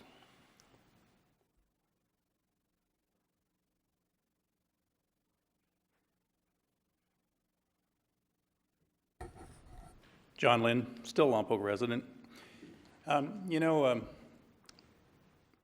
Three of us in this room passed a resolution on the council that required these type of things to come to the council 2 weeks prior to the activation, or 2 meetings prior to the activation date. So at a very minimum, you should have seen this at the last meeting in December, and realistically, you probably should have seen it at the first meeting in December. And I'm concerned that this has become a trend again, and it was a problem once upon a time and it went away. So, you know, this is a great facility and we need to take care of it. There's no question about that. But I'm just speaking procedurally. We need to get back on track, or the council needs to remove the requirement that the council placed to have some time to look at things.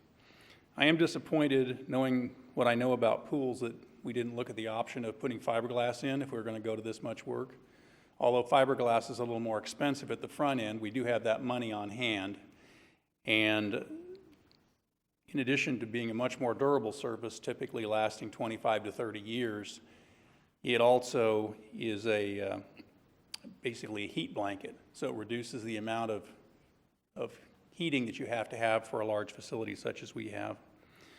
I'm also a little concerned that the low bidder was selected when the second to low bidder, although his time frame wasn't quite what we wanted, is the guy that built the pool.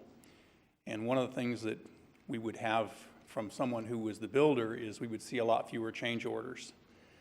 I was discouraged when I looked at that the lighting in the pool was not addressed in this. You have 10-year-old lighting underwater, and that wasn't addressed, and I'm going to bet you it's going to come up as a change order, just so you know well in advance.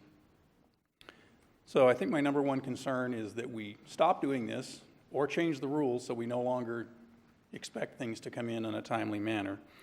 And I'm disappointed that the council didn't have some discussion about this early on, and it just showed up all of a sudden today. The only discussion was it was part of the budget, but the public wasn't aware that anything was going to happen until today. Thank you. Thank you, sir. Anyone else? Okay, we're going to close public comment, bring it back to the council. Discussion, or I'd like to entertain a motion. Councilmember Mosby. If I could ask Jason a question.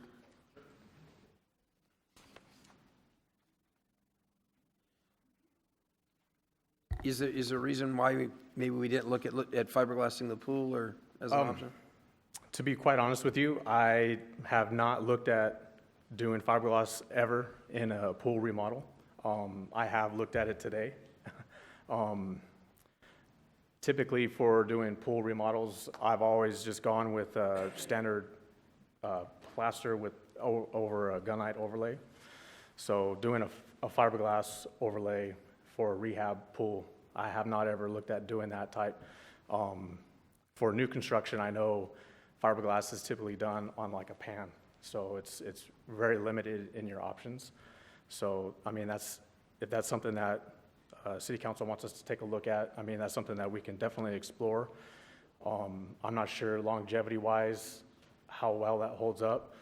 I have talked to certain staff at the Aquatic Center. They're not sure either, so that process is somewhat new. So we're familiar with the plaster process and how that goes. So yeah, it's something that we didn't explore as on a staff level. We typically just went with the plaster over the gunite. And I would add, though, I think anecdotally, some folks have shared with us today when this came up and we started talking about it, that it is 20 to 30% more in cost. And again, this is anecdotal. It's not a hard estimate or anything, but just that's what I've heard. Right, the information that I have seen just online, cost comparison-wise, the fiberglass method is a lot more expensive than going with a standard plaster over the gunite. But again, I don't know true numbers. I don't have those kind of figures in front of me to really give a true comparison of what the numbers would be, fiberglass versus a plaster over gunite. I know fiberglass is a lot easier to maintain, and it does. One of my concerns is we know something happened to the pool, and I know when you can be in a pool and if the acid's been eating it, it gets very abrasive. Sure. And it eats the skin right off your feet when you're walking on it, like we had at the therapy It's very pool and stuff. abrasive, yes. Right. So Yeah, it's- the activity pool. I'm not sure how the surface is if underwater, if it's slippery. If it is, that may be an issue, like in the activity pool where, you know, it's only 12 inches deep. The competition pool where it's 9 feet deep probably wouldn't be an issue, but that could be something that we'd have to take a look at and explore. Like I said, I'm not sure. I don't know. So that would be something that we would have to take a look at and see.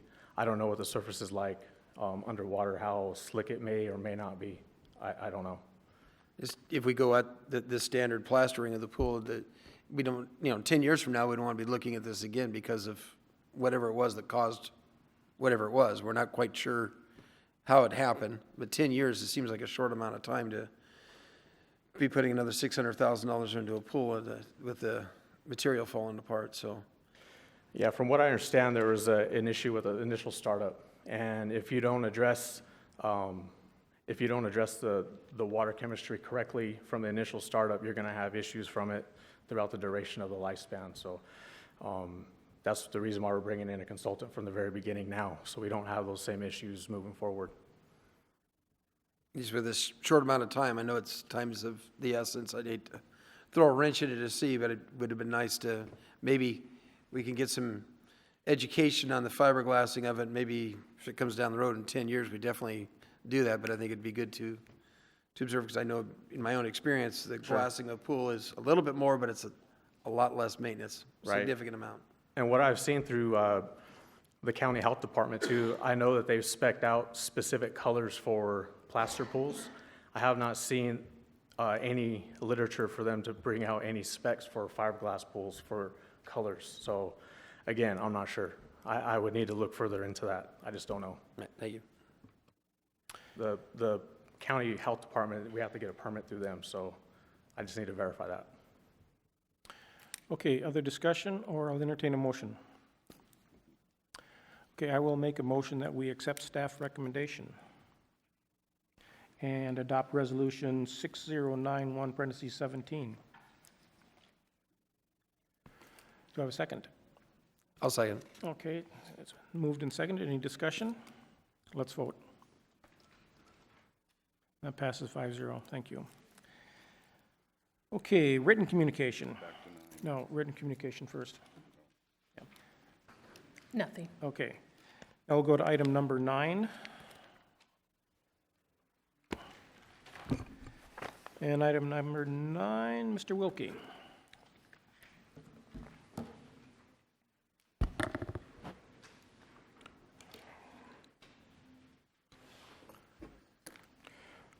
Council members, Mayor,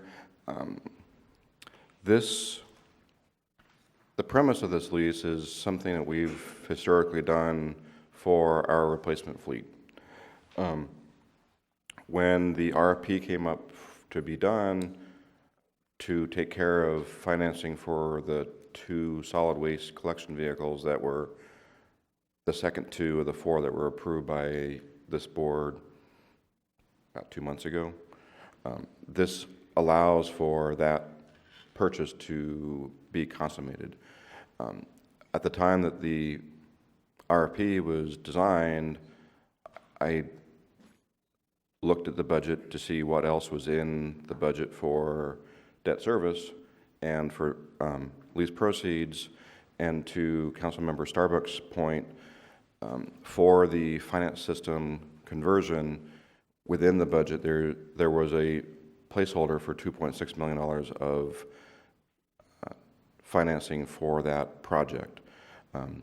The bid that came in for the work to do the conversion was much less than that. So what I proposed doing as part of this RFP was to look for financing to see what the external financing cost would be for that project compared to whether we did it utilizing internal sources of funds, which is also a form of debt financing.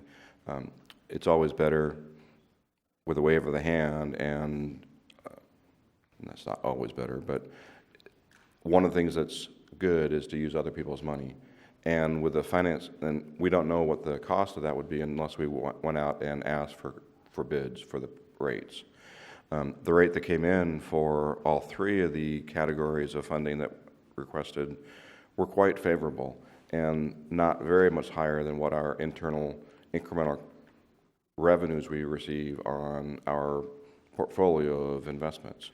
So over the life of these projects, because the funding generally follows the life of the economic life of the entities that are the assets we're buying, over that time frame, I just see the interest rates going up. In fact, one of the advantages of this RFP was a lock that allowed us to lock the rates in Had we not had that feature, the rates today are higher than what they were when the RFP was received off the street. So it sounds like there's a few questions about the financing other than the regular financing for replacement vehicles that are in the replacement vehicle fund. The reason in the staff report there are two sections. One is for that financing, and then there's optional financing for the finance management software conversion, for basically the municipal pool demolition, not the one we just approved, but the old one that's over here, and potentially financing, using other people's money to finance the recently approved rescue vehicle for PD. I took it upon myself to include that item on here because we have the funds through asset forfeiture to pay for this. We could just write a check and pay for that. And right now that vehicle is being built with the award that was provided to, I'm not sure which of the three bidders, but I have it in here what the range was. So once that project's done, we can use asset forfeiture monies to just pay for that. The reason I put it in here was to provide some flexibility in case we wanted to pay for that over time, over the life of the vehicle, and to allow for us to use other people's money. It's an option. It doesn't have to be an option that you select. I was just trying to provide some flexibility in our cash management going forward and to try to take advantage of the fact that interest rates are rising, will probably continue to rise for the foreseeable future, and we could lock in some rates that would be pretty favorable for the assets that we're buying that are somewhere between 5 and 10-year assets. So I'll stop at that point to see what the particular questions are and go from there. Councilmember Starbuck. Yeah, you'd mentioned in here in this report, I haven't found it exactly right now, but it talks about collateral, and then it lists values of collateral.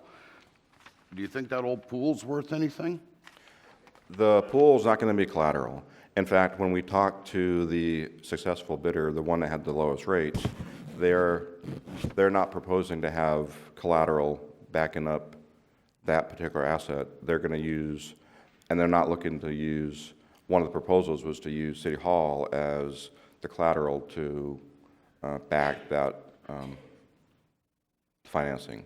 The Bank of America, BANC, not K, is proposing to just utilize the overall financing value of the vehicles that we're proposing to cover that. So there wouldn't be any lien that would be placed on this or another city asset to cover that.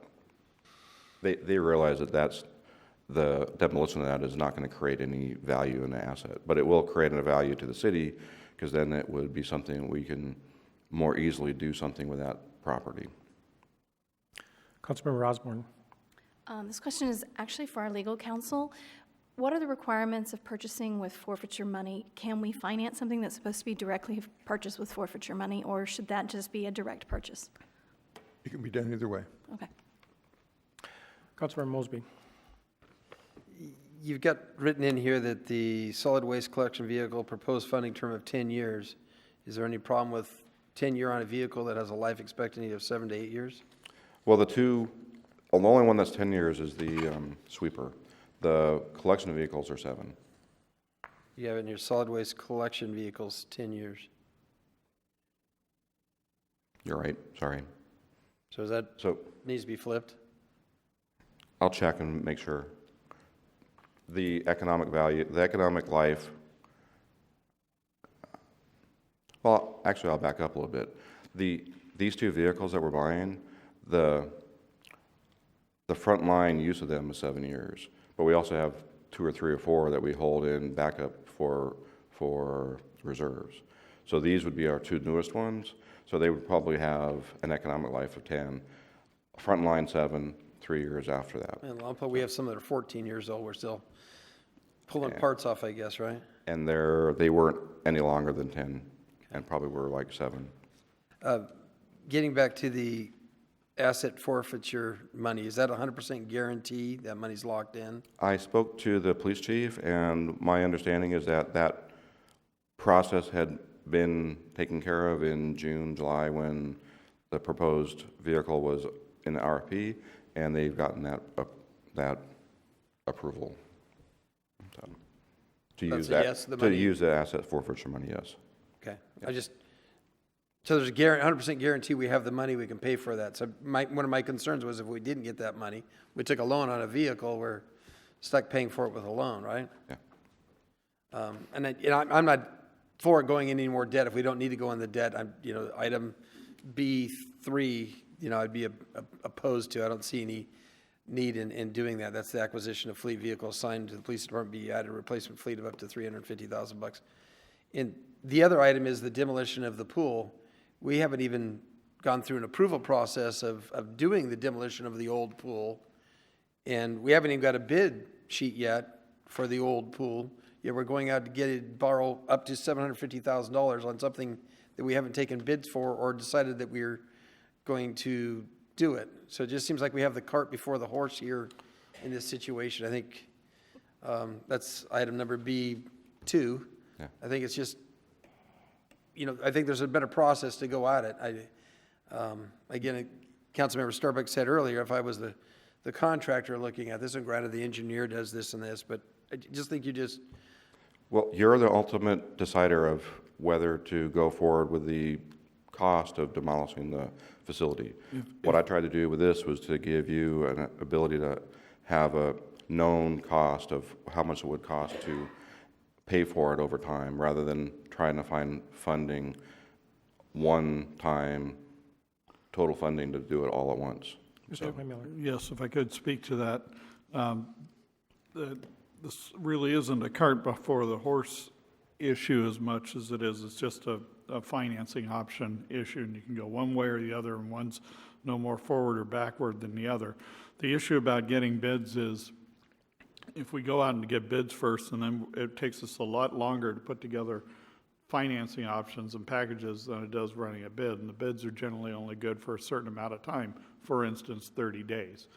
So if we went out and got bids, we would be, and we wouldn't then be ready to go forward with the project.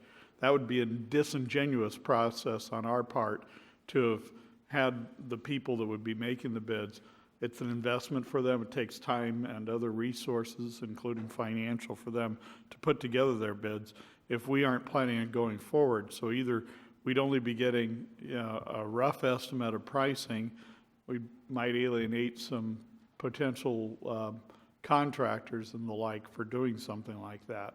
So normally we go do some sort of engineering estimate, then you go and figure out if you're comfortable with that, doing a financing, and then you do your bids. And you may, from your bids, then figure out, hey, this is way more than we had anticipated, so we're gonna reject the bids, and therefore you hold off on doing the process. You don't go activate the line of credit if there's a line of credit involved in one way or the other. Yeah, but, okay, well, we haven't even decided that this is an item that we're going to do. Has that been decided at some time that we were going to do this? It's only that I've probably heard in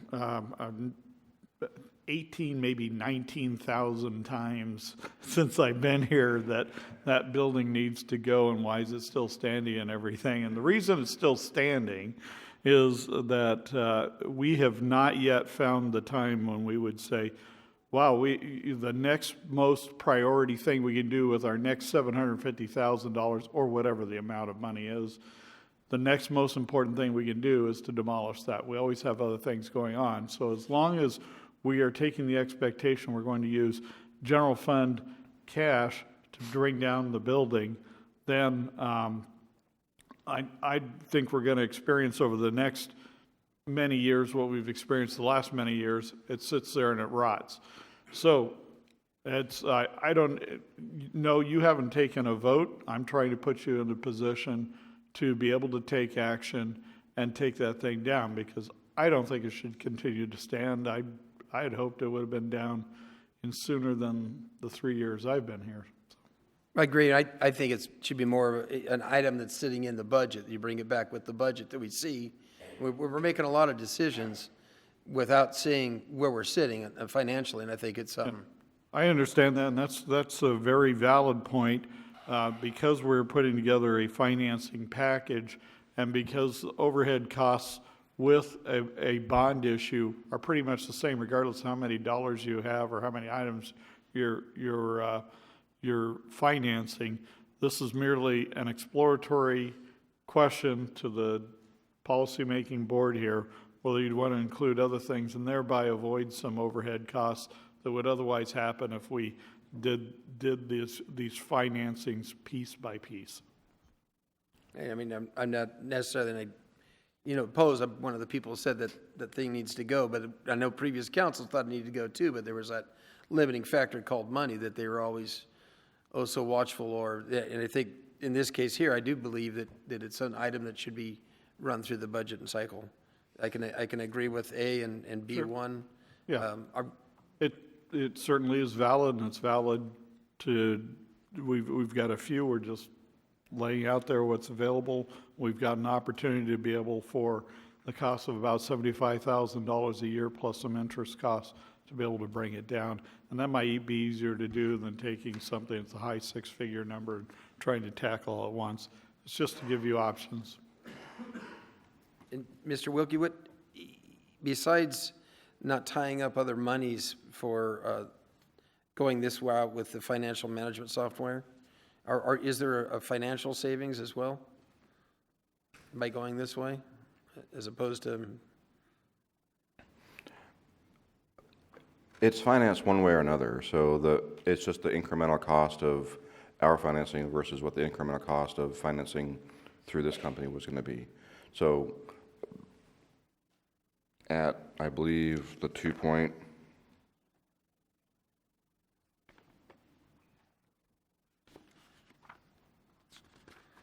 1.88% interest, or even at whatever our interest rate is, which is probably in the neighborhood of 1.2%.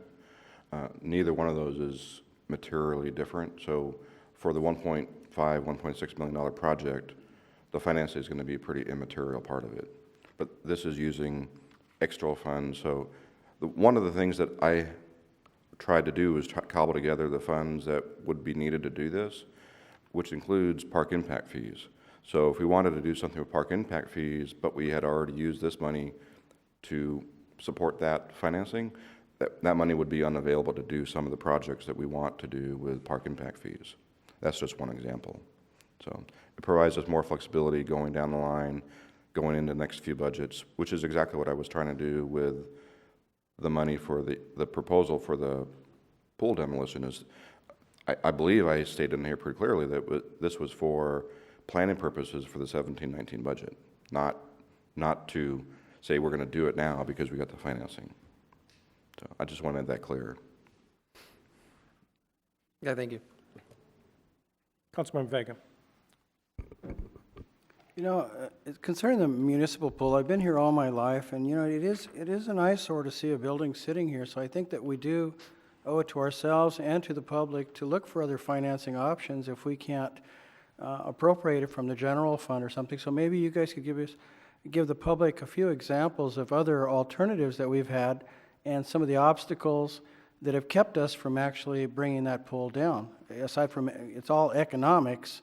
So were there a couple of alternatives outside of what Patrick mentioned as far as the general fund, outside of financing, and how long would you project this for us to even be able to accumulate that amount of funds to even bring that building down at all? And how many years would it have to sit there? How many more years would it sit there, okay? Well, I'm sure it'll depend on your strength of trying to figure out how much you want to set aside a year. If you want to set aside $100,000 a year, it would take 5 to 7 years before you have enough money to put it, take care of it. If you're going to set aside the amount of money we were talking about for expenditures, and assuming the cost doesn't inflate while we collect, while we accumulate the money, then it's going to take right around 9 years that we're talking, because we're probably talking payments in the neighborhood, if you isolated that portion of the payment, of about $100,000 a year. So I think it takes 9 years or so to do that. There, as to other money availability, I don't know if you're aware of any. I'm not aware of any funds, any grant funds or anything that are available for demolition projects. They're usually available for building. There's been some talk about the possibility the incoming presidential administration may do a public works funding project much like the Obama administration had done in 2009. This type of project would not have been eligible for the program that was available in 2009. So it'd be pretty speculative to think that, well, first of all, we're uncertain whether they're going to do that again, another $1 trillion public works program, and if they do, would it be only building, would it be focused on things you build? The only thing I can add to that is that short answer that I gave to Councilmember Starbuck about redevelopment. Redevelopment funds were there to get rid of blight. So redevelopment funds, if they were available, would be a resource that we could use to do this. That avenue was taken away by the state in 2011. So that valuable tool of redeveloping our downtown, one of those things was the demolition of the pool. Other things were the masonry building fixes for seismic retrofits. All those things went away when the governor and the state took away redevelopment. That was a very, very large tool that we had available to us that's no longer there. You know, one of my other questions is we knock something down and we get rid of the blight, so to speak. I think economic development-wise, it looks like it would be a plus for Lompoc to get rid of some of the buildings that are sitting there vacant, okay? Because I think part of the reputation Lompoc has, or some of the first impressions, so to speak, is that we have some empty buildings, and I think that's a negative to economic development as far as any developer would come in. I think they come in, they do their report card, they look at vacant windows, they look at vacant office buildings, commercial buildings before they decide, hey, this side of town is really, or this town needs to go a little bit more before we invest in this town, and we'd like to get rid of some of that. Now, one of the things I'd like to know is if we did appropriate this amount of financing, would it come back to council again for some sort of an approval? You know, once, say you have the appropriations, you put the bid out, you come back. You know, basically what my fear factor is, once we approve some of these things, have we already bought it, okay, so to speak, okay? Are we already, have we already bought the debt, okay? We have to separate out the obtaining the resources to do something and the cost to do something. The cost to do that work would absolutely come back to you because it would be over $250,000. It'd be over $125,000, $175,000, which is the minimum level for public works projects. The project itself, the RFP, would have to come back to you for approval regardless of whether you do this financing or not. Gotcha. If you decided to do that kind of work and put it in the budget, utilizing available funds that are legally used, can be used for this, you would get that opportunity to say yes or no to that project cost, both at the budgetary level for 17-19 or somewhere down the line, and also at the time the actual work is proposed and recommended for approval. So there'd be more than one opportunity to say yes or no to it. I guess my other question here on this, on the municipal pool is, what's the return on our investment here by knocking the pool down or demolishing it, okay? How valuable is that land, and do we have a plan for future uses for that parcel? That could actually be an incentive for us to actually move forward if we know we're getting something in return, or do we just have a plan of knocking it down with no other options? Mr. Wymiller, you want to address that? Well, yeah, I can just tell you about thoughts. You're saying plans, and no, we haven't developed blueprints, but my thought process is this is most valuable in its use and given our city needs, is ultimately we need to do police facility expansion. And for me, right now, from anything that I've been able to view, looking at what proposals and possibilities there are to expand the police headquarters in place, whether building out, building up, building on, adding on, versus doing very close by new construction. I would advocate the new construction nearby. It would be more cost effective, and you'd be have much more flexibility in your design to be able to build the structure to fit your needs. I'm sure I've heard other people suggest other uses. For me, I would be reserving that piece of land with the idea we eventually, we already have the need to expand our facilities. That would be one possibility. If we don't resolve it in another location, being here would be great, and I think that would be optimal in terms of its proximity to our existing headquarters as well. I appreciate that. I see that possibly the $750,000 in value could come back to us if we decide not to purchase outside from private sources, correct? I mean, so. Correct, thank you. So I think as long as we see the positive aspect of it, as long as it's going to still be budgeted, correct, Brad, or is not? Well, that was my intention, is to get a cost for the lease proceeds, and then through the budget process, have one of the departments come up with what a ballpark figure for the actual cost of demolition and put that in the budget. Thank you very much. Any other discussion? We're going to open this up to public comment.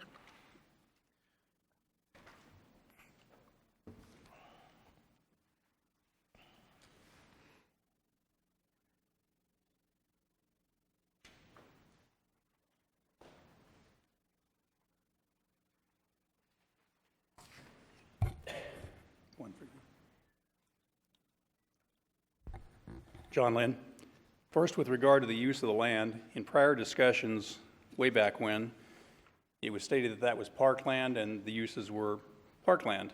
So perhaps something can be changed. It was donated land from Johns Manville way back when. And the city attorney opinion at the time that there was no other use other than a recreation or park use.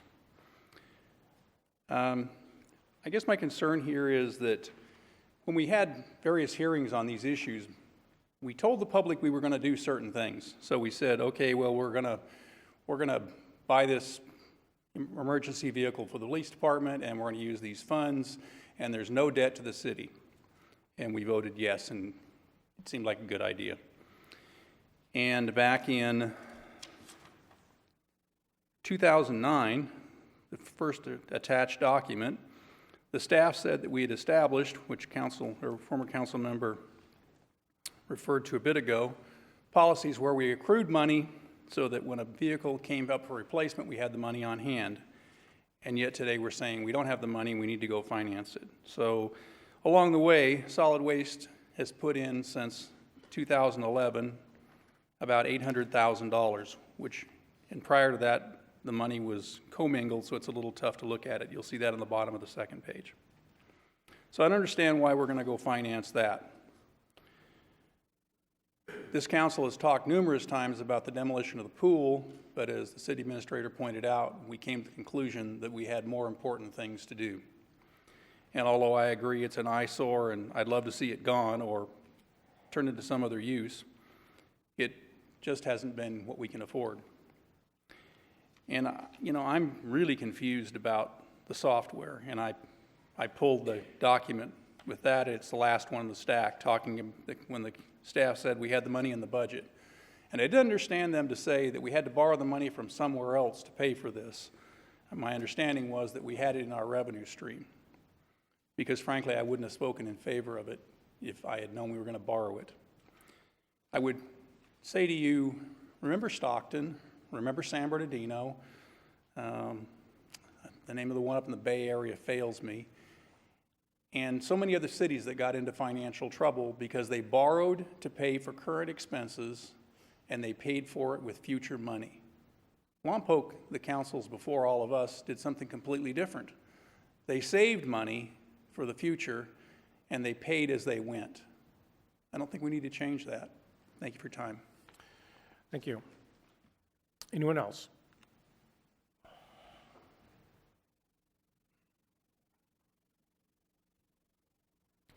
Good evening, Mark Hashimala, community member. Happy New Year, everyone.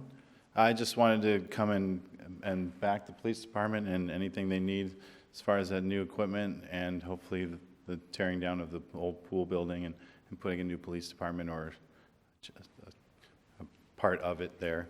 I think it's something the community needs. It's something the police department needs. We've, again, put them in a position where they don't have the equipment that they need to do what we've asked them to do. So I hope that we take the time to consider them and consider these new options that we have and move forward. Thank you. Thank you, sir.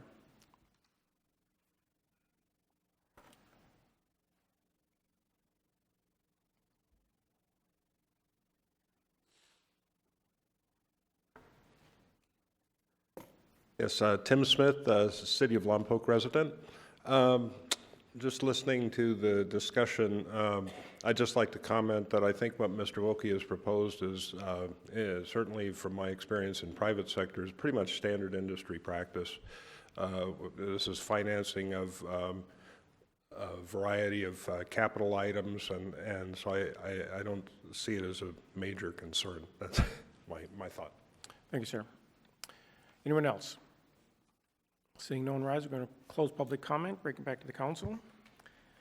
Discussion, and I'll entertain a motion. Mr. Weimiller.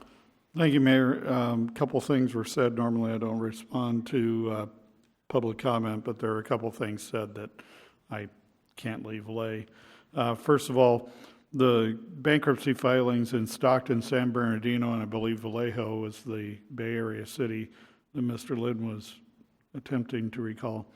Those cases, I don't want anyone to leave here with the thought that our proposal here would put us anywhere close to the bankruptcy situations that San Bernardino, Stockton, or Vallejo found themselves in. I would not ever make recommendations to you that would cast us into a situation where we could not thrive financially. Mr. Wilkie wouldn't do that. That's not within our DNA to be able to do. I'd like to consider myself a professional and have a pretty strong background in finance. I'll save you the resume on that. Mr. Wilkie certainly does. And when we bring forward any financial recommendations, we do that with the health and of the city at heart. And this is not willy-nilly or irresponsible when we're making recommendations. I'm really concerned if we start drawing any parallels. Many things that I could go into the list, because I've certainly done the case study on all three of those cities and other cities that are struggling over what are the string of activities that led to their financial failures. And in the case of Vallejo, it was more of a litigation strategy than it was a financial collapse. But certainly with Stockton and San Bernardino involved a great number of things. I do agree they had overextended as well, and we would much rather be doing things on a cash basis. Love to. I'm personally debt averse, so it's only when we see that that's the optimum financial path forward that we make those recommendations to, and it's not done without consideration. Secondly, I've heard the statement before about this being parkland. The only thing you can use it for is a park, and we did some research on the property here to title search so that we could understand what our options were going forward. And we haven't been able to identify anywhere in anything that's recorded that there's this restriction for park use within the recorded uses for the property. So if you'd like, we'll certainly to verify that, we'll come out. I'll work with the city attorney to verify that that research is correct, and we'll come out with an opinion letter so we can put that issue to bed, because I know it's popped up a few times, and we just haven't been able to corroborate that. Thank you. Okay, thank you. Councilmember Mosby. If it could, I mean, I would make a motion, but I'd like to take these items separately. That there's basically you have A, I, and I. But if we could take those different items with adopting and make the votes separately. Okay, so why don't you make the first motion then? I'd make the motion that we do A, be 1A. Okay. I will second that. Any discussion? Okay, we're voting on 1A at the current time. Let's vote. That passes 5-0. Okay, another motion? Councilmember Mosby? I would make a motion that we pass 1BI, the financial management software acquisition cost of up to $1.5 million. Okay, are you deleting then 2 or 3? You're going to take those separately as well? Well, okay, so this is on 1BI. Yes. Do we have a second on that? I'll go ahead and second that one also. Okay, discussion? Let's vote. Okay, that passes 5-0. Next. Councilmember Mosby? The other item is something I felt that needs to come up with as a budgetary item. And if it's taken accordingly as that, it comes back at that time during budget hearing. Through discussion on that, but I'm not willing to make a motion. If somebody else wants to take the other 2 items, I'm not willing to make a motion on accepting the other 2 items. Okay. Councilmember Starbuck? Mr. Waymotor, really quickly, how long would that line of credit be valid?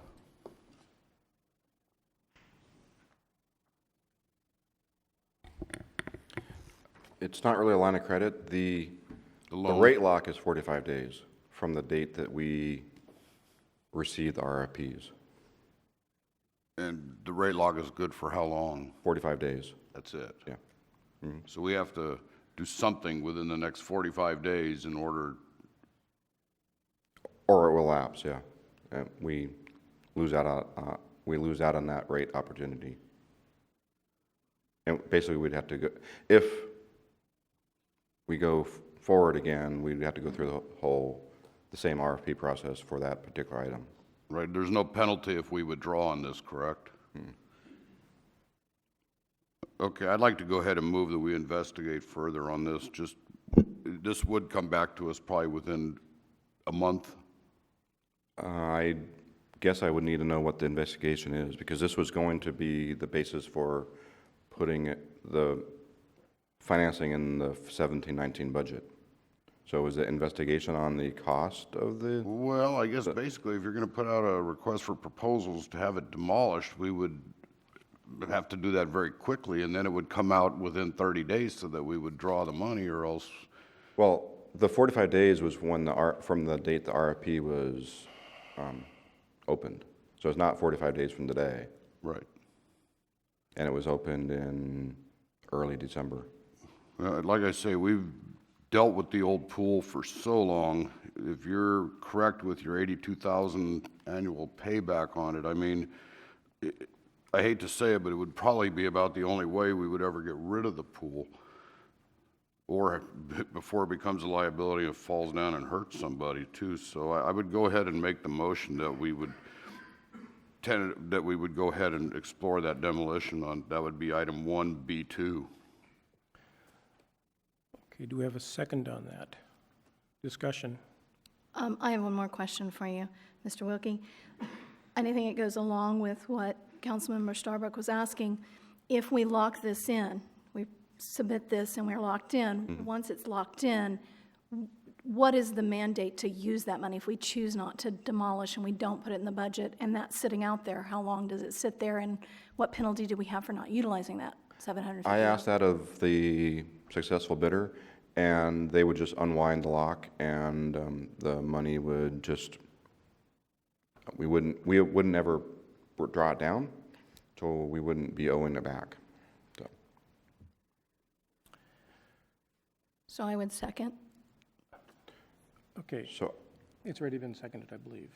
Okay, so it's been seconded. if I may ask, I'm a little confused about what the motion is asking me to do. Proceed. Okay, all right. Oh, wait. You're recommending staff recommendation then? Oh, okay. So proceeding with staff recommendation, okay. It's been moved and seconded. Any discussion? Let's vote. That passes 4-1. Okay, next, 1BIII. I would like to move that we not accept this and pay outright for that vehicle, since we have the funds to do that, rather than actually finance this particular piece. Second that. Okay, any discussion on that? Okay, let's vote. That passes 4-1. Okay, let's see, number 2, all right, item 2. Oh, I guess, so we're accepting item 2, approving item number 2? We need that motion. Okay, We're so- accepting it with regard to the limitations that you just did by taking out B3. I so move that we accept item 2 with the limitation provided in the prior vote. And I'll second that. Okay, any discussion? Let's vote. And that passes 5-0. Okay, this brings us to oral communication. This is your opportunity to speak to us for up to 2 minutes.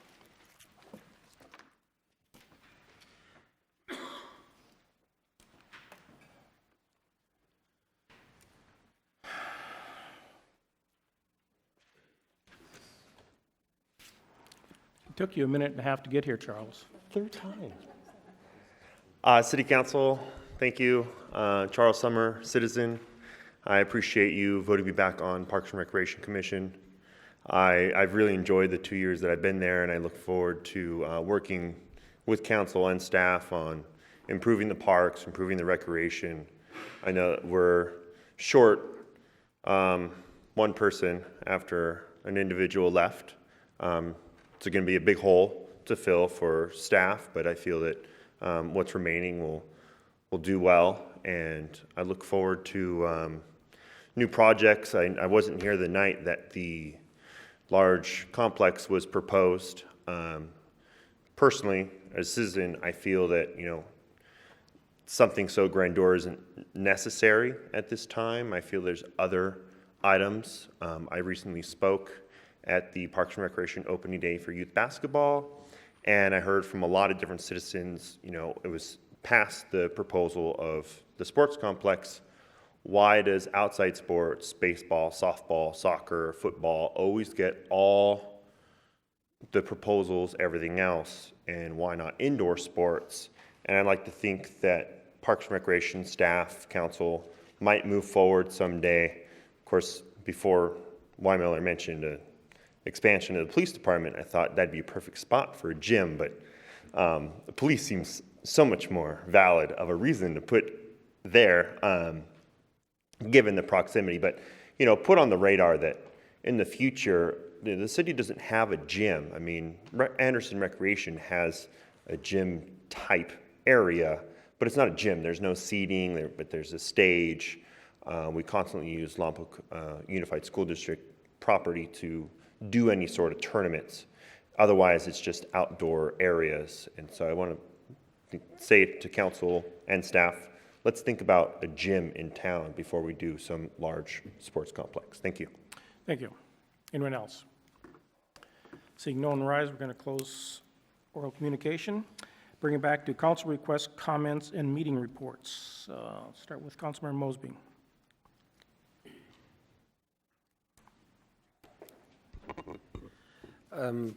We did have our ad hoc meeting on, and I didn't bring my papers with me, on meeting places for committees and commissions.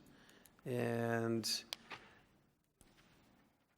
I don't know if Councilmember Vega had something to report on that. If not, I'll fill it in more on the next time, but that's it. Okay. Councilmember Starbuck. I have no reports. Councilmember Vega. Yeah, we did meet with we did have an ad hoc committee that met with as far as committee and commission locations. A lot of good input. I'd like to bring this up as a council request that we bring this back for action.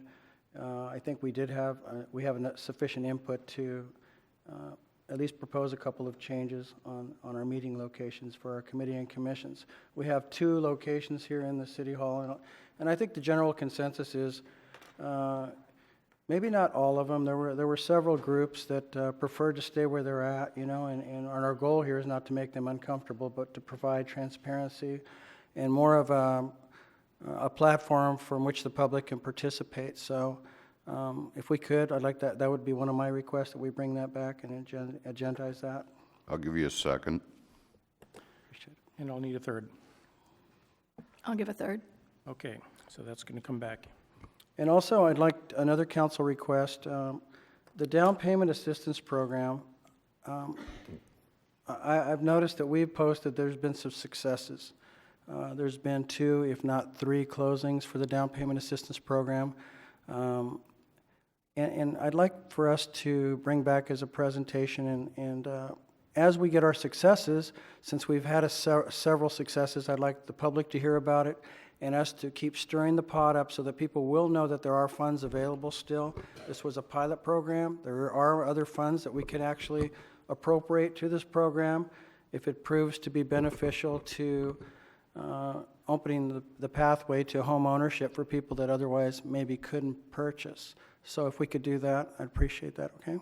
And other than that, I think we're good. Yes? Oh, I need it. I was going to say, after years of pushing for that program, I would absolutely support that.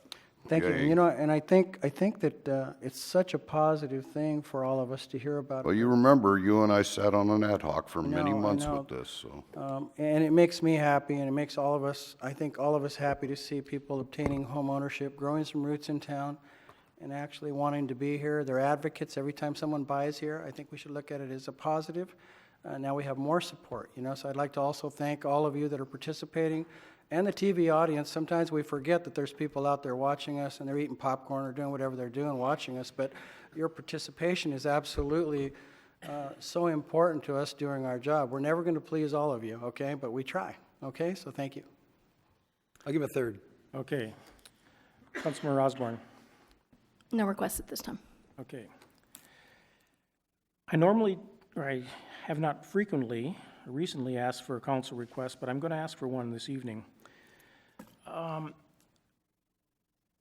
We've all seen in the newspaper that many of our surrounding communities are putting in ordinance that regulate oversized vehicles.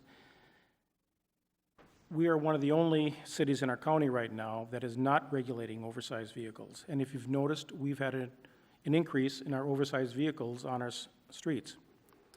So I'd like to ask your approval to have the staff bring us back a format of an ordinance looking at what has been successful, what has not worked in the surrounding communities. Now that I think they've all have, with very few exceptions, ordinances on oversized vehicles. A good example is if you drive up Ocean towards Beatty Park, there's a large oversized vehicle that's been there for probably a year right now. Our police department has been out there. They've marked little denotations on the tires, and they make note of it, and in the day goes by and they've moved it 1 foot. So this is one that's been here for a long time, but there are many other ones that we're seeing a lot more oversized vehicles because they're being outlawed from being parked on the city streets in other communities. So I'd like to see the staff come back to us with a diagram or some information on possibly having an ordinance on regulating oversized vehicles in our community. And with that, I'll need a second and a third. I'll give you a second. Okay, and I'll need a third. Oh, go ahead. I'll give you a third. Okay, so that'll come back then. Okay, thank you. Anything else? Mr. City Attorney, you have some, you're clear? Okay. Okay, with nothing else, we are going to adjourn the City Council meeting to a regular meeting at 6:30 p.m. on January 17th. Good evening.